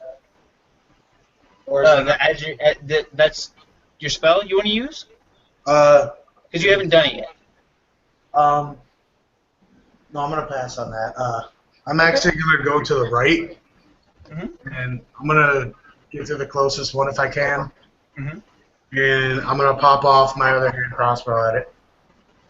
Roll for attack. I don't think I hit. That is a 15 to hit. 15 will not hit. All right. So it shoots right past it, and it barely cracks its head as it shoots past it. All right. And as my bonus action, can I shoot my other one? Sure. You reloaded it while running. That's a and miss. What'd you get? I got 12. Yeah, you missed. So it is their turn. The man in the center that you perfectly hit this gem drops down to the ground, and the darkness cube is directly above him, and it's kind of like floating and swirling. And then you see oddly strange, the archers fall down, the other 3 archers, even though they weren't hit by the smoke cloud, they all fall down. And they all point at the 2 of you, and will take shots. Oh, wow. Okay. So, Burke, you received 1 shot. You got hit once with a 19 to 21 to armor. Yeah, that's So that'll be 4 damage. And then Alright. 2 arrows whiz past you, Avril. And the guy in the center starts to chant something. He's doing it in Undercommon, and it's very hard for any of you to hear or understand, for that matter, Okay. but you hear him chanting something. As he has not moved his stance, or changed his stance. How far away is he from me? He's about 60 feet. Okay. They're all about 30 feet apart. Well, except for the one that approached you. She's about 45 feet, about 30 feet behind you guys. All right. Top of the initiative order. Fade. Okay, let's figure out what I want to do to this guy. So he didn't drop the one on the left, did he? He, Avril one of them or had Burke, been I mean. dropped. and I fell to went the ground. left and the bard went right. I dropped Yeah. one on the left. Yeah, he dropped one. He Oh, you hit did it drop them, square in the okay. center of the chest, and it fell down, and oil spilled out. You were about 60 Mhm. feet away from the guy in the center, and then about Okay. 45 feet from the guys on the inside, and then about 30 feet from the guys on the outside. Okay, then If that makes sense. Right? yeah, it's kind of a triangle. Yeah. Cool. So Fade will start walking forward, Full and speed or half speed? just average speed, just kind of like a No, slow. sorry, it's a bad joke. Sorry. My buddy always I always tell him, "Hey, I'll be there in 5 minutes." He goes, "Is that real time or half time?" And I'm like, "Shit." Yeah, you're right. It's all right. A bad joke. Anyways, So then he's walking. So he's walking half speed then, Make it happen. like movie style, sauntering slow, and just will like just raise one hand towards the guy in the middle, and just a sickly green with a blue tint bolt goes blasting out for Ray of Sickness. That is, So that's a spell attack. yeah. Uh-oh. Let's put Oh, on- he's not good. No. So that's 13. Okay, that's plus 5. 18? 18 will hit. Ooh, good. Okay, that would have been a waste. So he will take 2d8 poison damage. All right. Yes, there's an 8 and a 3. So that is 11. And we don't add... Yeah, we don't add anything to spell damage, just to the attack, right? You add the Do you add your wisdom? if you have The the damage, no. yeah, to if you have damage there's a perk I think for it or something. No, I'm thinking of Evoker me. wizards get it at level 10. That's what I'm thinking of. Okay. And they get a sorcerers get it too. yeah, Dragon sorcerers. something like that. Yeah. Well, that's 11, and he, I believe, if I remember, he also has to make a con save, or he gets poisoned. Let me make sure. Did we leave Flar and Barb at the... Flora and Barb are at the tavern. Right. Yeah, it's only the three of us. right now. Yeah, so he'll take 11 poison damage, and then con save. If he fails, he's poisoned until the end of my turn. What is the con save? I guess it's my spell DC. It doesn't say Yeah. in the. Oh, so that's 13. 18. Sorry, Liar. my friend. Okay. I don't try to boost my numbers. I just roll No, I'm with just those. that's It makes that's it my funner go. that way, to be honest. Like when you roll the dice and you just like add the modifiers instead of boosting it and stuff, makes the game so much fun. Yeah. So he saves on the con save, but he definitely gets hit with that damage. Okay. And you see that his wooden armor and the wooden shingles that he's wearing start to rot and decay, and one of them falls off, and you see skin. You see beautifully pale skin. Ooh. And then the rest of my remaining movement, I will, whichever side had more of the remaining people, I'd walk towards. Burke has one, Avril has two, because he Yes. did not So hit. I'd close towards Avril. Sure. Yeah. Burke, your move. All right, so I'm gonna sprint grab the javelin out of him, Mm-hmm. and you said that these guys jumped out of the. Yeah, they jumped down from the trees. All right, First it was the guy. First it was the center, and then strangely they all fell down, even though none of them got hit with the spear or with the darkness. then I'm going to attack this next guy on the left Mhm. with my shiny new sword. That's what I got. Ooh. Oh shit. I got an 8. 18 will hit. An 8. Oh, an 8? Oh, Yes, we're just going. no, 8 will not hit. So you I'm not used swing it to around and you're like, whoa, that wasn't supposed It's to go that too high. light. Like, and then as my bonus action, I just point at the darkness cloud, and I'm going to move my hunter's mark from the person that just died to the mage. I'm coming for you. Yeah, because I cast it as cast it on the lady. On the lady before, yeah. Yeah. So It's my bonus turn. action, after you swing, you point at him, distribute the mark. Yeah, sure. You're like, that's where I meant to point all the time. I did not just miss an attack. I was aiming over there. Yeah, it's my turn. Avril, it's your turn. The one of the archers who's closest to me. Mhm. I'm going to. Did I get a look at the woman on the ground? You saw him stab the woman, but you did not see inside the mask. No. You bolted off toward the other guys before you saw that. Okay, well, I'm gonna pull out my rapier Mm-hmm. and I'm going to get. How close is the closest one? 15 feet in front of you. All right, I'm gonna walk right up to him and I'm going to stab him in the balls. Do it. All right. 17 to hit. 17 will hit. Awesome. And damage is 6 damage. 6 damage will best it, so you'll cut the balls off, and you just see oil drip out, just like a ton of oil drip out, and it will fall apart, kind of like a marionette falls apart. All right, 1 second. Mm-hmm. I believe you have a bonus action or something? Yeah, that's what I'm thinking. I don't know if the spell's a bonus action or not. I don't think you do. At least not yet. Somebody correct me if I'm wrong. Oh, I got certain spells that are bonus actions. I don't know if this He's is like healing word. Yeah, I think it's... Oh, no.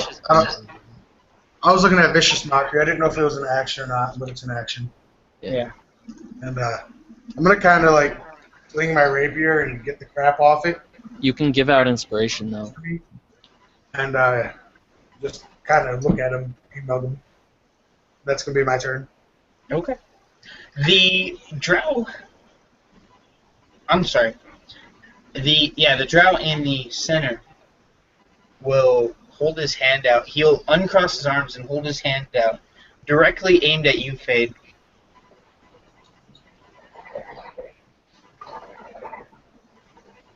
Oh shoot.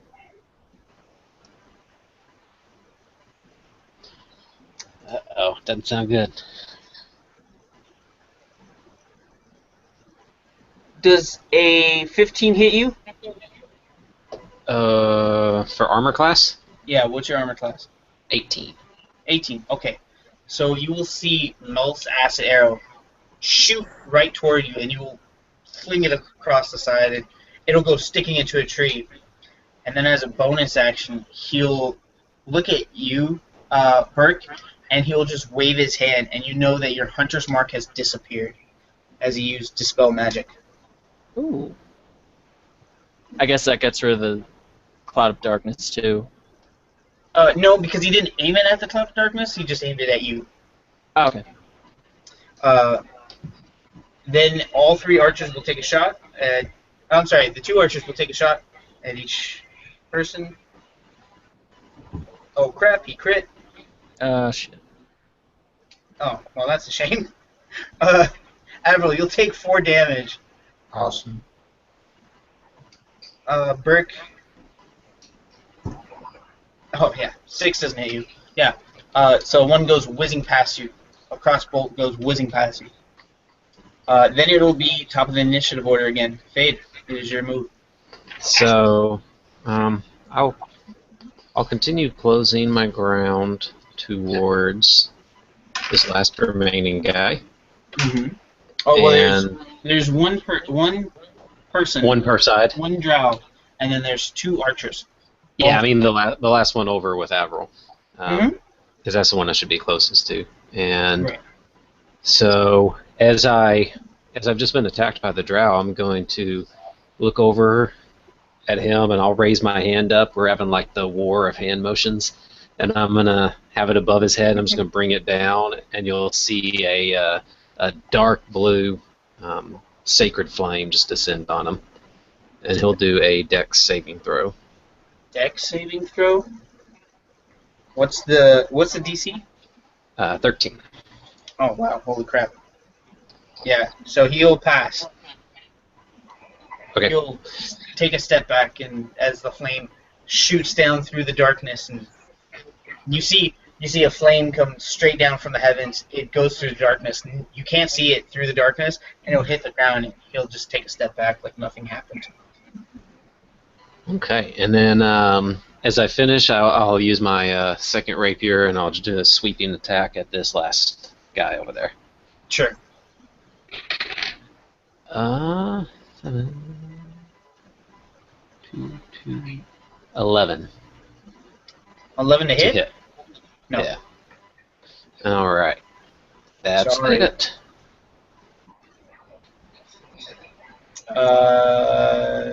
Burke, your move, my friend. I'm looking a little frustrated right now, but I can like try to adjust myself to the new weight of this sword, and I'm gonna take another swing at him. Nat 20. Holy fuck outta shit! Oh, God, that's so good. Hold up. I love these die. Wow. All right, go ahead. Roll your 2 dice, double it, and then let me know the damage. Alright. So it's I'm gonna let you know if you roll 2 1s, I'm gonna be completely upset. alright, so it's 8 plus the d6. So you double the extra stuff, right? You double. You Like roll the the dice, you double it, and then you not the modifier. Strength or dex, whatever. It's the lightning and the weapon damage. Right. Okay. You roll both, and then you double it. Okay. So whatever you got on the D8 and the D6. Yeah. Well, I'll just use the first one. I got a 1 on the d6, so that's 2, and a 7 on the d8, so that's 14. I got 16 plus 5, 21 damage. As you slice right through the gut of this archer. You see different kind of mechanics inside of it, as if they're watch gears, big watch gears, and they all tick and move around. And you slash right through it as it tries to raise up its crossbow again, and it falls over. And you can just see gears flying out of it, oils spilling out of it, a whole bunch of cogs and springs spill out of it and point out of it. The lightning damage you did will actually zerg through the actual robot, and you will hear the head, and the face mask will pop off and fall kind of like in front of it, the head. So the head's, this is kind of hard to explain. If the head's here, the mask and falls off, and you see it twist and turn and then pop off. Okay. Robots. Well, they're marionettes. All right. Yep, that's my. And I'm gonna use my move action to close on the drow. Sure.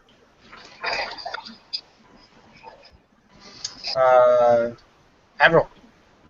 Sorry. How far away is the drow? The drow is about 60 feet away from you. There is one more archer in front of you that's about 30 feet away. I'm gonna move 30 feet towards the drow, and I'm gonna chuck my gem at it. Which one do you have? The green one. Okay. Gas or whatever. And that is an 18. Sure. Yeah. You throw it at the drow.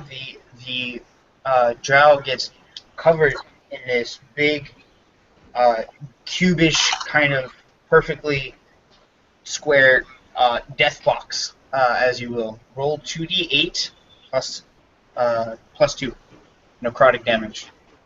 That is 12 damage altogether. 12 damage. That's with the plus 2? Yep. Great. So you do 12 points of necrotic damage as you hear weird coughing and undercommon cursing as if he's pissed the fuck off. Yep, that's my turn. So the archer will take his attack at you. God damn, he sucks.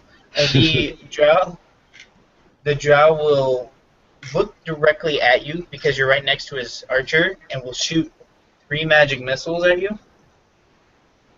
Oh, you're talking about Fade, aren't you? No, You talk. to Avril. Oh, good. He just threw this giant cloud dust at him. Good. This giant That's cloud what I was kill. hoping. Yeah, I agree. Avril, you take 6 points of force damage as magic missiles come flying out at you, and then he will. He can't go up. And can't go down.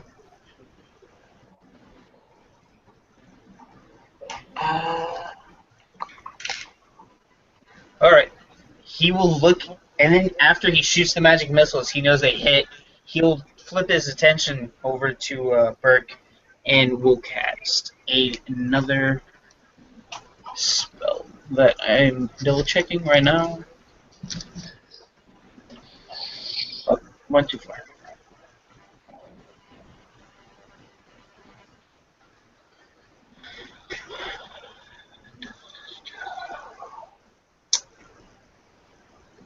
Where are you?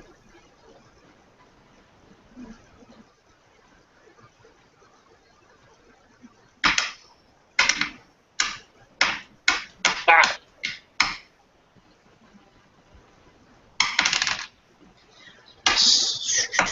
Does 18 hit your armor class? Just barely doesn't because I upgraded.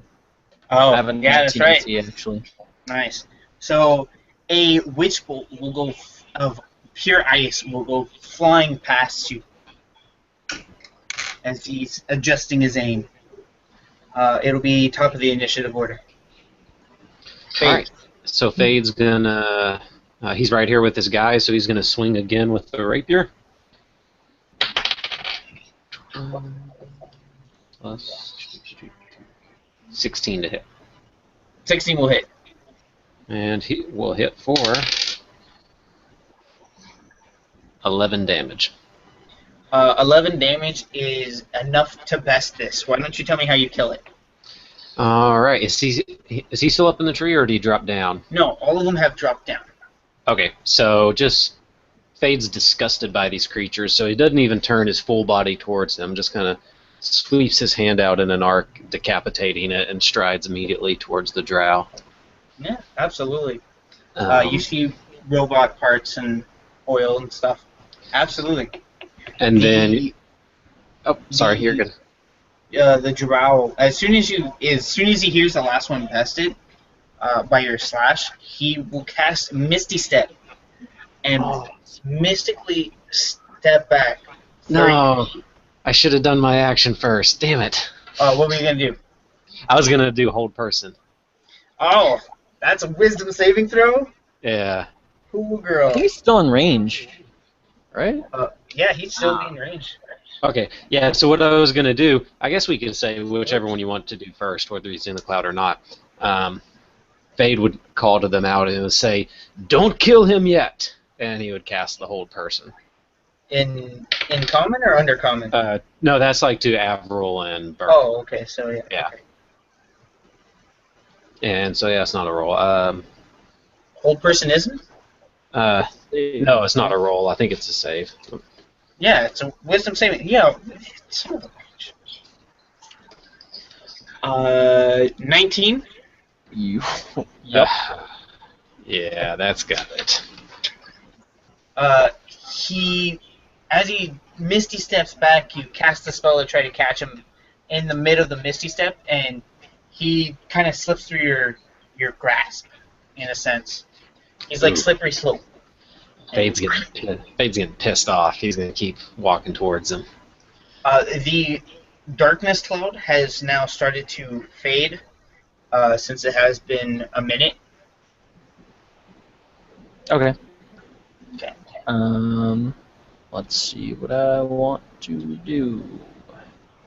It's not fully dissipated. Let me rephrase that. It's slowly starting to shrink, in a sense. All right. Does that make sense? Better sense? So Okay. I'm within 30 feet of him now, or No, he is misty stepped backwards. So he is about 45 feet behind you, or in front of you. I'm sorry.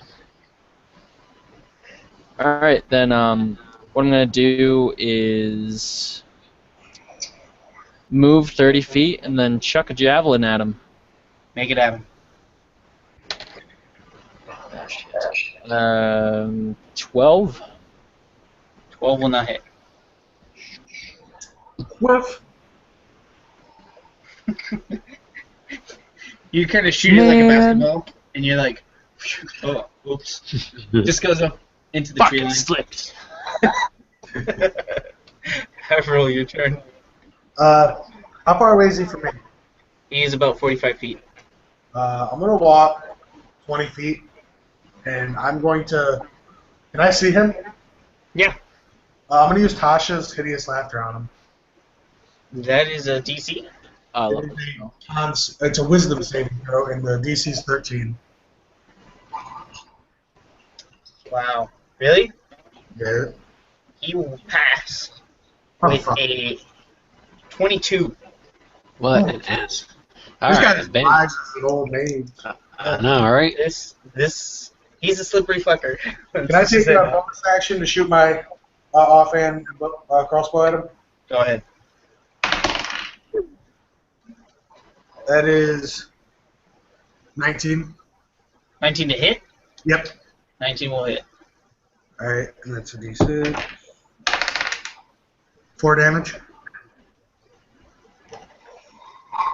Great.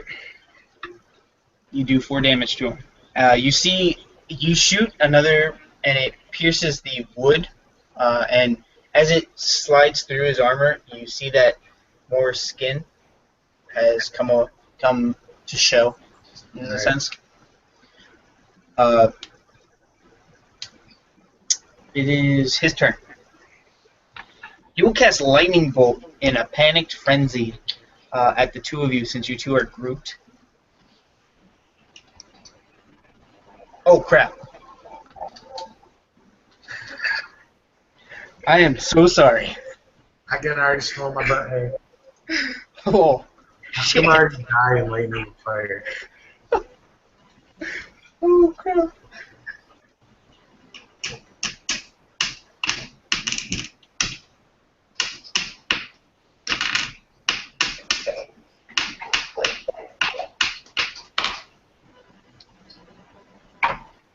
Oh crap! I am so sorry, guys. 8d6. Bolt. I gotta make a dex save. Oh, it's a deck save. Oh wow, dude, you guys are lucky. I critted on that.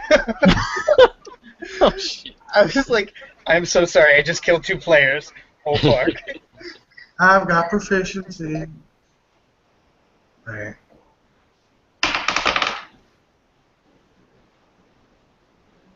I got a 22 with my proficiency. Let's find out if that will pass. I'm gonna do like 4 cartwheels, and then when I stand up, I'm gonna do the 2 finger guns at him. As he gets hit in the chest with a lightning bolt. Yeah, I think it's half damage on save.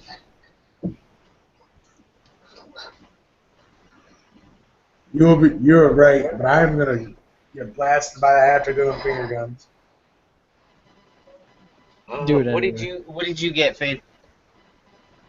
Oh, yeah, that was me too? I thought it was 2 of them. Yeah. Oh, man, I No, thought I it's escaped him. you and him. Dope. You two are close together. Burke is on the other Oh, man, I thought it was Burke. What am I doing? side. Deck saving throw. Make it hot. Oh, nope. 17. Ooh. 17. And what did you get? Me, I got a 22. All right. Well, Avril, you will take 10 points of lightning damage. Oh, God. Still alive. Fade, my buddy, my friend. You will take 21 lightning damage.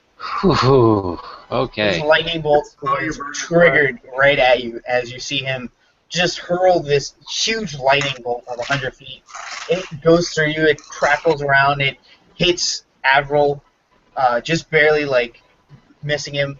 However, that cloak you're wearing, you feel the weirdness of the cloak as it hits you. This lightning hits you. You feel weird with this cloak on still, and you can feel the hairs on it kind of stand on end as if your hairs were standing on end. As you take 21 points of lightning damage. Yeah. Are you dead yet? No, almost. Alright. Whew. But hey, now I'm using every spell slot because I'm gonna have to rest regardless. Fade, buddy, it's your turn. Okay, so not a fan of that one. So Yeah, I'm lightning going bolt to cast is a great spell. level 2. As I'm still smoldering and my bear thing is smoking, I'm going to continue the like Bill Murray slow movie stride forward with a little more pace because I'm kind of pissed, and cast another hand going forward with a deep glowing blue-green bolt for guiding bolt.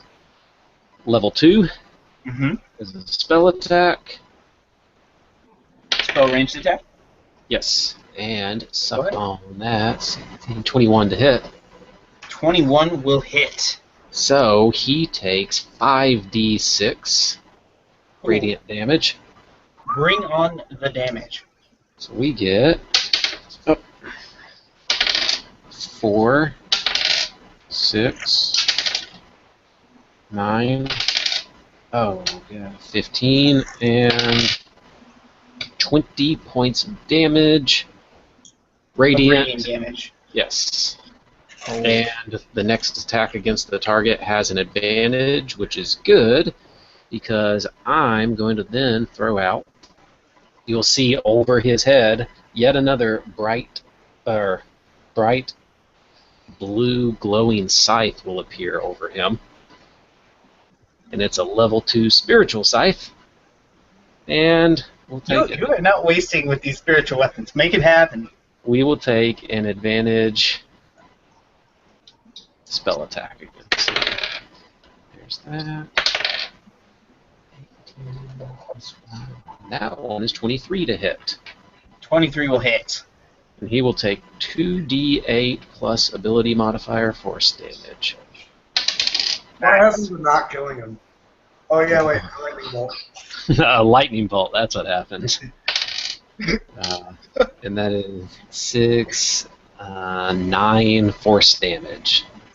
9 force damage. So you did 20 radiant damage, Yes. and then 9 force damage. Yep. Sweet. You see it chop off its arm, the scythe. After you smoldered the shit out of his arms, one of them just chops right off, easily as he tries to duck away or dodge away, and the arm just falls down, and you see a beautifully elven skin as the arm falls to the floor. Right. Burke. Holy shit, guys, that did not kill him. Holy sh! What? This is one tough cookie. This is Alright. an insanely tough cookie. So seeing that not kill this fucker, Burke's eyes narrow. Hey, And while we're on that, can I use a hit dice like in a turn, or is that an action? No, that is Short rest. yeah, only on short rest. Fighters get it as a action surge. Oh yeah. Okay. And, then what's it called? then I'll keep moving and position myself kind of behind Burke if I can. Burke is through the cloud. Do you want to go through the cloud? Nope, I'm going to position myself behind Avril, but Okay. like 15 feet away. The guy there's who's trees that you could hide behind. behind the guy in leather.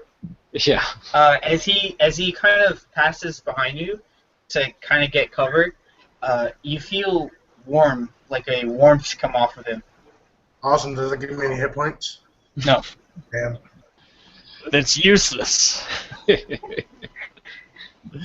All right. So I'm kind of warm from the lightning bolt, so I don't really notice.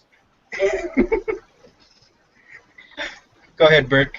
So Burke's eyes narrow, and you see the lightning on his sword kind of act up a bit, and he's just gonna charge at this guy, and he's going to attack with an upward swing.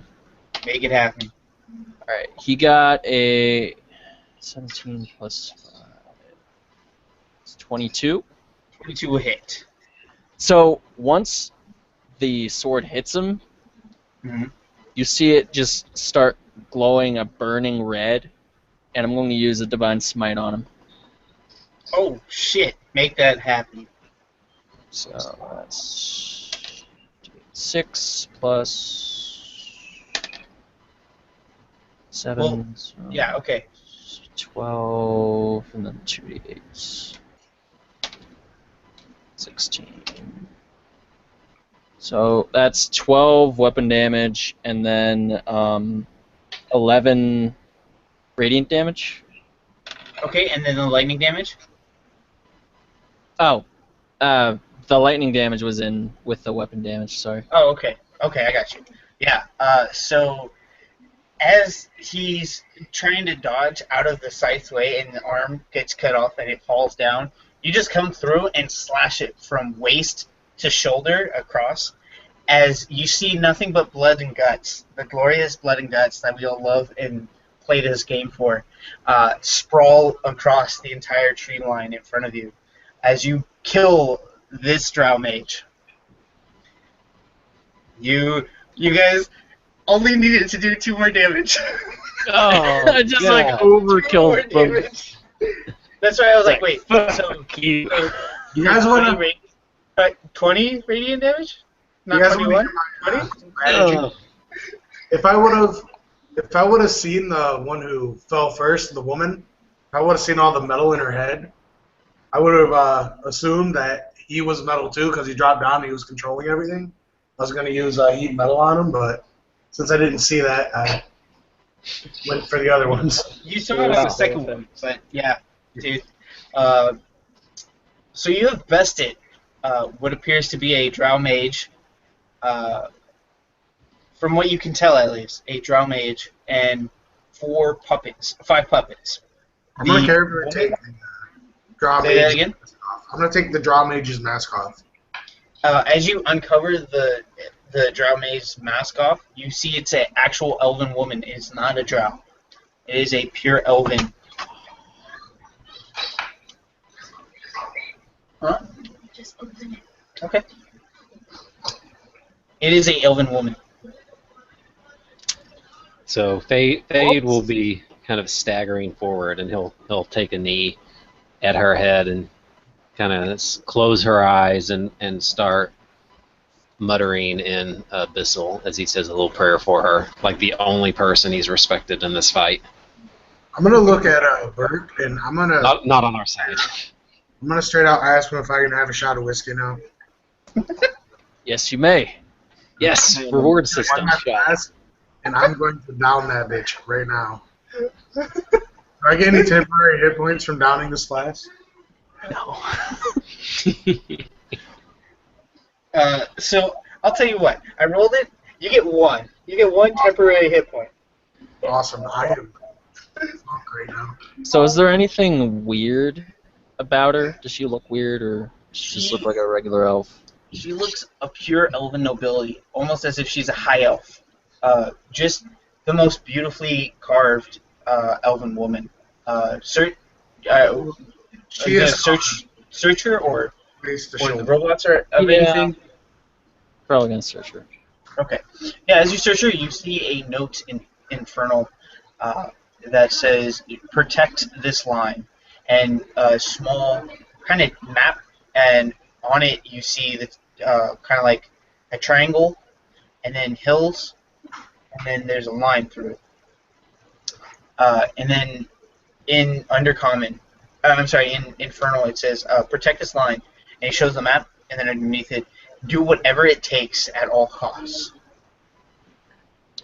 I'm gonna check her mouth to see if her incisors are like long or anything. Yeah, I got a draw tooth necklace because I pulled that one big one's tooth out. Yeah. As you crack open her mouth, pure elven. Hmm. Her teeth don't seem long, or in fact, it looks like she just went to the dentist and got a cleaning. Like they're pearly white. As you also search her person, you find 50 gold coin per person, so 50, as well as a spell. A scroll. That has a spell on it. As you open it up, it appears to be Petrify Person. As well as you see a small book, a book about the size. I put small book. Small book that has different commands in it. For the puppets. That's what I'm gonna say, and I'm just gonna kind of look around because I'm pretty drunk now. Oh, sorry. With one shot. No, I drank the whole thing. Yeah, he downed the whole thing. I gave you one shot. shot. He Oh, snatched the bottle from you Oh, and downed the whole thing. damn And he it. got 1 temporary hit point, worth the 60 gold. I'm just gonna look around and be like, "Do you guys smell something burning?" And then I'm gonna like smell my arm, or I'm gonna like see a hole in it. I'm like, "Oh, never mind." And then I'm gonna pass out right there. As right before you do, you see Fade just with like all his hair standing up, like, oh, what? You know, I just realized Oh, blue. this is like the 4th time in this campaign I've been hit with lightning damage. Oh God, it's true, isn't it? Oh, I have a theme. As you guys kind of check your wounds and everything, Fade, you only took 10 hit lightning damage, but you Okay. don't know why. Oh, right. That's better. That hint, wink, wink. That bear cloak might have something to do with it. Perfect. I'm not getting rid of that thing. Did we find anything on the that first female we killed? Oh, I forgot. Oh no, I didn't. I dismissed my spiritual weapon. I was tempted to just behead her out of spite, but no, he respects it because she was actually the one who died. She was the worthy kill after doing a ton of damage to you. Yeah. Not only did I roll a crit, but I rolled 3 6s on an 8d6. Oh, Yeah. So it hurt. You dismissed the weapon, yeah, sure. You search the robots. You can choose to. It is not mandatory, but you can take different parts and stuff. Brick, there was one that opened its face for you. Yeah, I'm gonna check it, see if there's any like receivers in it, I guess. Inside of it are 2 gems, a green one and a red one, that look oddly familiar to the ones inside of the skull of the skeleton that we first encountered on the first campaign. Here's a hint. Don't pick them up both up at the same time. Lightning damage. I pick them up. No. Hey, Avril, come pick these up. You disintegrate. No. If I get hit with lightning damage one more time, my guys are gonna start tweaking it every day. Like, I've got to have nerve or brain damage somewhere. If you remember, if you pick both up, one in each hand, the red and the green one, it acts as a transmission device, and you feel the evil thoughts come through your mind. Alright. And when you pick them both up. Yeah. So you want to pick one up and throw one to Fade? Well, I wanted to pick them up first and then maybe hand them to him. Sure. Both up at the same time? One at a time? Which one received? Great I question. wrote it down somewhere. I think you did. But I don't know where it is. So. The green one is the antenna. The red one is the speak to. Green is to you, red is to them. Then I'll grab the green one and just listen. As you grab the green one, you hear static, like static. No, that's actually coming off of my body. I kind of just walk over to Fade and I'm like, "Yep, these gems were they act as almost like transceivers. The green one picks up and the red one sends. That's how she was controlling the puppets." I'm gonna kind of wake up and be like, "What'd you just say?" Just like that. And I kind of just pick you up. It's like on your feet. So Fade will ask, picks up from where? I was laying on the ground. I passed out from drinking that whole bottle. All right. Assumably from the I'm gonna mage. pick up her mask and I'm gonna put that bitch on. Whose mask? The one the elf. The elf woman? Yep. As you put it on, you see 5 different kind of like thoughts in your head. Each of them are gray and furry, but each of them are different. There's 5 total. I'm gonna be like, I am so drunk. And you see outside the eye holes. But the 5 images are in your head. And I'm gonna try to I'm gonna move my hands. I'm gonna like try to see if I can make anything happen to these viewpoints. Sure. Yeah. Make a wisdom saving throw. Make a wisdom. Oh. Yeah. Wisdom. Spell check. Wisdom spell. That is 15. 15 is good enough. So the first woman, that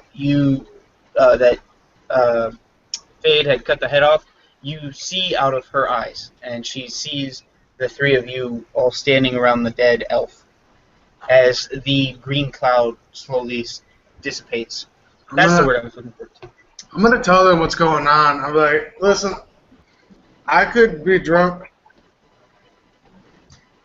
but there's someone looking at us, and it's from a really low point, and all I see is a body with just no head, and I see us. What do I do? I speak into the red gem. You're an idiot, Avril. Does he hear me?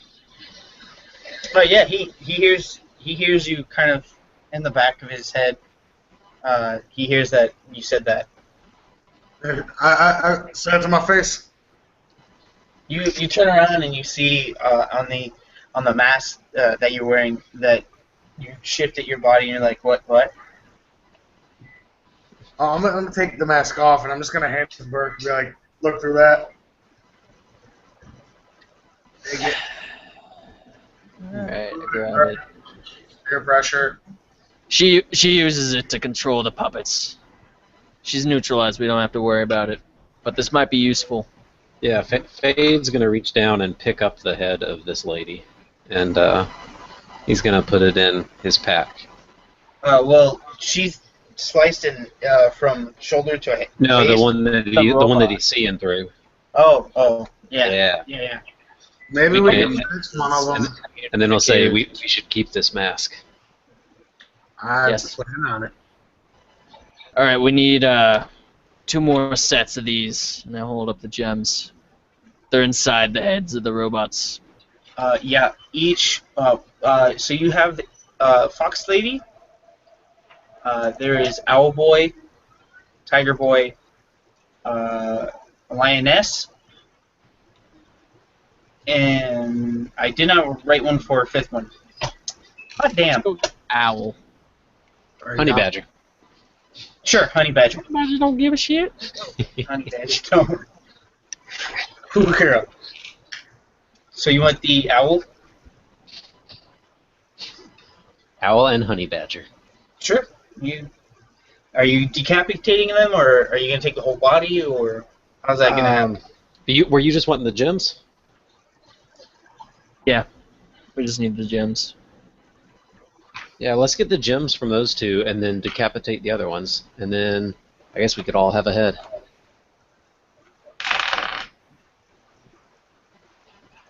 I'm gonna point at him and be like, you got the scythe.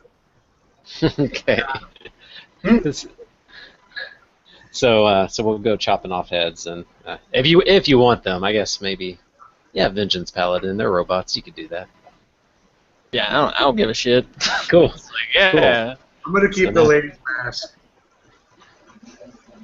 The have elf it now. lady's mask? Yeah. Yeah, Burke has You it. handed it to me, yeah. So what I'm gonna do, I'm just gonna like put it on and check to make sure that like the feed from the robots is still on if we take off the heads. Yeah, make a wisdom spell casting for me. And so while he's doing this one, I'm gonna cast guidance on him again. So you get a D4. Okay. Alright, I rolled a 12, so 15. Yeah, 15 is good. So you trigger each one of the 5 screens, and because you're not drunk, you can easily trigger each one and turn on Owlboy, and because Owlboy was stabbed in the nuts, you can turn on and move the head of Owlboy, and you can move the arms a little bit. You can also turn and move around Lioness, since that was the one you threw a javelin through, but you cannot control the arms or the feet. You can just move the head around, in a sense. As you can trigger each of the 5. And then you can also see out of the Fox Girl. Even the ones that were beheaded. Yeah. Owlboy was stabbed in the nuts. Lioness was thrown a javelin into and hit the ground. And then the Fox Girl was beheaded. And you can see that she's staring back at you. At the party, I should say. So we have one fully functioning robot. Well, the arms move, and the head Only the moves, but not the nuts. Okay. So none of them can like get up and walk around. No. All right. Well, what we can do is have someone be the mastermind, and wear the mask if we need it, and we'll be able to communicate with the central person. I'm gonna raise my hand. I want my mask, please. I'm gonna like kind of nod a little. I'm gonna come back. I'm gonna hang on to this for a bit. Agreed. All right. So I guess we'll just take the gems so we have like communicators in the eyes so we can kind of like see through things if we need to. Are you gonna cut off the heads of the other two that you can operate through? I'm gonna kind of like experiment and see whether I can just like if I take out one of the robot's eyes, can I still see through it, like that kind of thing. Well, yeah. Sure. Let's. Ooh. I'm gonna say, Owlboy. As soon as you kind of like rip off part of the hand and part of the arm, it no longer can move either one. It's kind of like stuck. It's like kind of shaking it. Even though all you did was cut off the hand at the wrist, it's still kind of shaky and stuck now. So no. So I can't just like take an eye and like see through it if I need to. No, unfortunately not. Okay, then I guess we'll just take the gems and the mask. So you're gonna pop open the heads of the three? Yep. Sure. You just kind of tap your saber of lightning to each one of the heads, and they pop. They pop, and they easily can grab them. All right. Who's carrying what gems? I mean, I figure each of us has a green and a red one. Sure. Yeah. As everybody's grabbing a green and a red one, you can hear Burke's thoughts, and he's like, "Ooh, thank God this encounter's over. I almost died because of lightning damage again. Oh my God." Not even surprised. He wears too much metal, that one. I wear no metal. Exactly. Except for. But yeah, you all can hear his thoughts because he's wearing the mask. Oh, that's perfect.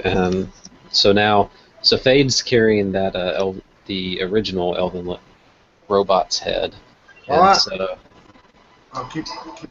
Sorry. and so that's kind of cool. So then you could be sneaking forward with the head, and you could communicate to whoever has it. Well, I'm still drunk. I'll be like, I just heard you talk. You didn't say anything, did you? I'm be Anyone like, need a heal? Yeah, I Like, could use one. we could use this to cure my problem. Unfortunately, my lay on hands doesn't work on psychological damage, so you're just gonna have to deal with that. I'm talking about the mask. I don't need to talk with the mask. I can just. All right, I put the mask on backwards. I put the mask onto you backwards, and I'm going to heal you for. I guess I'll split it evenly. You each get 7 health. Cool. I only have a 15 health pool.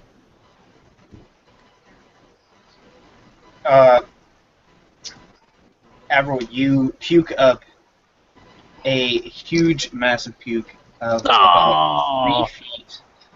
Can I make a dex save to try not to puke on everybody? On the Make mask. a You Constitution don't do save that. to not puke, and then no, I'm sorry, make a dex save. We'll make it a dex save to not puke on the mask and not puke on everybody else. That was a 13. At disadvantage? Oh, no, it wasn't. Oh, I'm kidding. No, that is good enough. Yeah, so you, as soon as he starts to heal you, you feel it, and you're like, and you puke like about 5 feet away from the elven lady that Fade has shown a prayer for. I'm gonna spit a couple times, and am I sobering up? Yeah, you sobered up. I was like, I'm gonna put the mask on my face, and I'm just gonna think, testing. Can you hear me? Yeah, everybody hears that. And I'm gonna mess with everybody, and I'm gonna try to do Jericho's voice in my head. That's gonna make it very much worse. Make a performance check.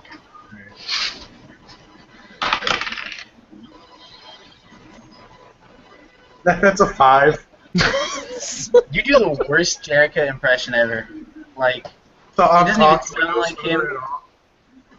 You're like, good evening, good sir. Hi, I'm Jericho. Like, you don't do anything like Jericho. He just It's keeps terrible. he just keeps repeating, "I am Jericho. I am Jericho." God damn. Exactly. It's like, what? Why is it? What? Yeah, Alright. totally. Let's find somewhere safe to rest up. Somebody pick odds or evens. You want me to flip a coin for it? Sure. Alright, heads are odds, tails are even. Sure, sounds good. Tails. Even. Actually, that's perfect. Before you leave, Admiral, as you're testing out the mask and everything, as you look back around toward everybody, you notice that her boots are glowing. I'm gonna turn right back around and I'm gonna try to figure out what those boots do. Sure. Make a Arcana check. Awesome. 16. Say that one more time. 16. 16. They are boots of Misty Step. It allows you to cast Misty Step for free once per day. Are they light armor? They are light armor. They don't add anything to your armor class. I'm kicking my boots off and I'm putting them on. Yeah. Whoop! Almost forgot. I'm gonna check for a spell book. Yeah, the spell book is the small book. Okay. I hand it to the bard. Awesome. I'm gonna just put it in my pack. Okay. Not gonna look in it or through it? Cool. Not yet. It's all in Undercommon. Yeah. Oh. Faye just kind of holds his hand out and is like, eh? I'll hand it to Fade because I look. It just looks like a dwarf, like with a pickaxe. And Fade's like, it's okay, you're drunk. It's Not it's written in common. You notice that there are 2 spells in here that you can actually cast for free. One is Inflict Wounds, and the other, I'm sorry, I wrote that down wrong. It is.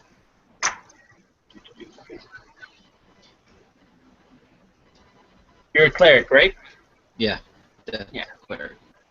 So you can do Inflict Wounds and Purify Food and Drink for free. Okay. Like one a day? No, it's just once and done Oh, just kind one of thing. time. Cool. Okay, Mhm. cool. Like a scroll. Yeah.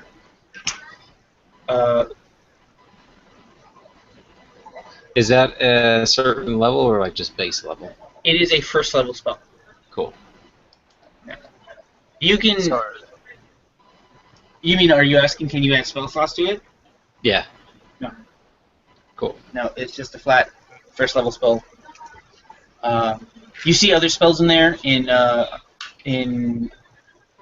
Undercommon, but most of them look like they're not written right, or it's like misspelled somewhere, and like the words don't match up for the spell. But yeah, I mean, they all seem kind of priestly or mage-like. Like there's lightning bolt in there and altar self, mage armor. But it seems like the spells are missing a component or something like that. It doesn't make sense to you why it's written wrong or something. I like look at the lightning bolt one and I just like kind of rip that page out and just crumple it and throw it away. Fucking lightning bolt. Or Yeah, no, I'll crumple it up and then I throw it at Avril. Oh, he's hit with lightning again. Totally. Don't look at him. I'm gonna cast Heat Metal on him. It's a Constitution throw. Heat Metal has no save. It just happens. Heat metal. Where is that? It's on page 250. It says, choose a manufactured metal object, such as a weapon or a suit of armor. In its range, you cause the object to glow red hot. Any creature in physical contact with the object takes 2d8 damage.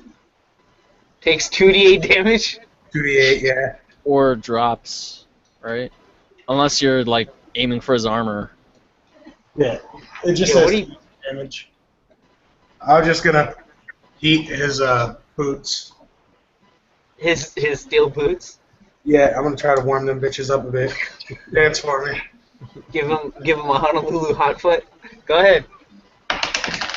I'm just gonna roll one, and I rolled backstab, I got 8. So you take 4 heat damage or fire damage as your boots start to feel incredibly hot. Man, these leather boots are so hot. The bear skin you're buckle. wearing feels kind of as if it's cooling you now instead of heating you and keeping you warm during the hot. It Nice. feels like the legs where the boots like are halfway up your shin, you know? It feels like right there it keeps you perfectly temperature. Nice.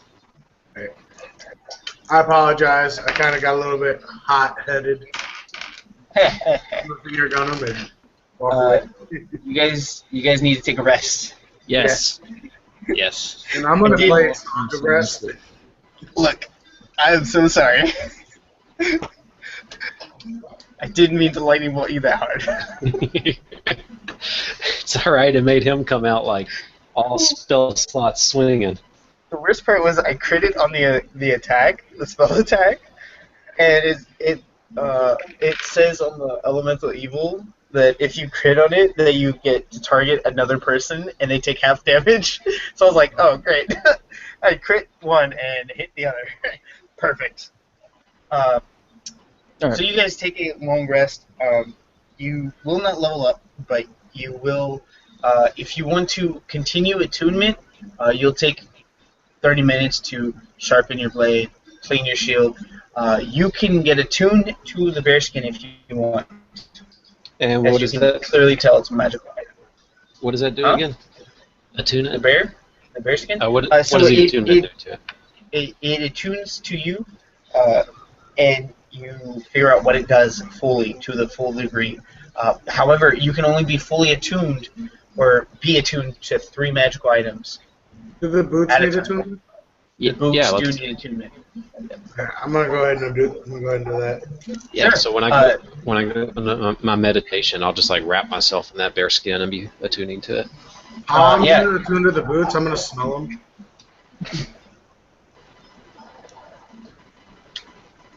Great. Added flavor. They smell like hot ass. As you're wrapping the bear cloak around you, you find out that it is a bear cloak that does many things, and you feel very fortunate to find it. It does 50%. So you have resistance to fire, lightning, ice, and radiant damage. However, if you are hit by a ice damage, you take double damage and you are slowed for 30 feet. So 50% resistance, but I take double damage? From ice. Wait. If he has 50% resistance and it doubles damage. From fire, lightning, and radiant. Oh, Oh, I thought you okay. said ice too. I He- was he like, did. wait a minute. No, I'm sorry. No. You have resistance from fire, lightning, and radiant.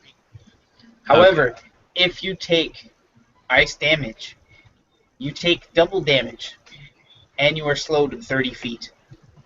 Okay. no matter what the spell is. And what does the slow effect do? So you minus that many feet from your next movement. Okay, so you lose a movement. Cool. In a sense, yes. I mean, like a monk would only be able to go half the speed, but Yeah. unfortunately, no. Yeah. The boots, as I said, they are boots of Misty Step. You can use Misty Step once per day. It resets at dawn. As well as you take half. I'm sorry. You can move up to half your speed as a bonus action. So if you can normally move 30 feet, you can move 45 feet with a bonus action. Is that it for him? Yes, you both have one attunement, boots and bearskin. You, Burke, have two. You have the shield as well as the sword. So we're just gonna rest. Take a long rest. Yeah. I'm actually going to use Cure Wounds on both of them. Use my last spell slots before we go to bed. Are we setting up a watch or anything? 7.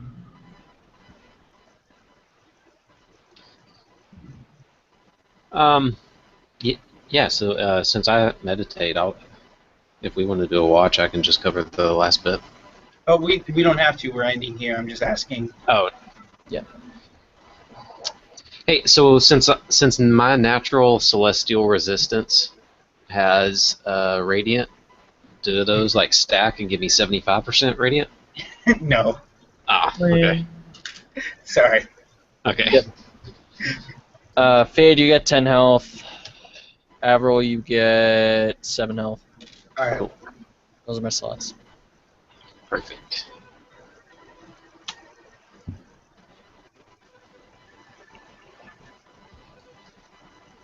All right. Is there anything else we wanted to do before we take our long rest and call it a night? Nope, I'm gonna pass out. Okay. Are we going to do it near the bodies? No. Yeah, no. That was the How point. far- Like I was saying, we should go somewhere safe. Are you going to go back to town, or are you going to keep moving forward? Alright, you know what I'm gonna do? Or are we going to hit the coastline or go up the hills? I'm gonna kind of look to Fade and be like, should we burn the bodies so it doesn't get torn apart, so it doesn't attract wolves and bears and stuff like that? Five of them are robots with oil. Yeah. I mean, There's the only one. one elf woman. That's what I'm talking about. Oh, No? So Fade will look at her and kind of respectfully he'll cast that sacred flame, will just come bolting down from the sky and just engulf her again. yeah, sure. You cook the elf. Respectfully. Respectfully. The heavens cook the elf. Yes. Barbecue it. Yeah, sure. Anything else we're doing? No. Great. How far away are we moving away from the bodies, and which direction? North, south, east, west, northwest, northeast, southwest, southeast? If you go straight south back, you will hit the town.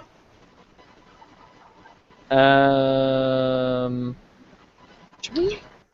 I mean, we should guess. probably go east or west. Yeah. If you go west, you'll hit the coastline. If you go east, you'll go up the hill.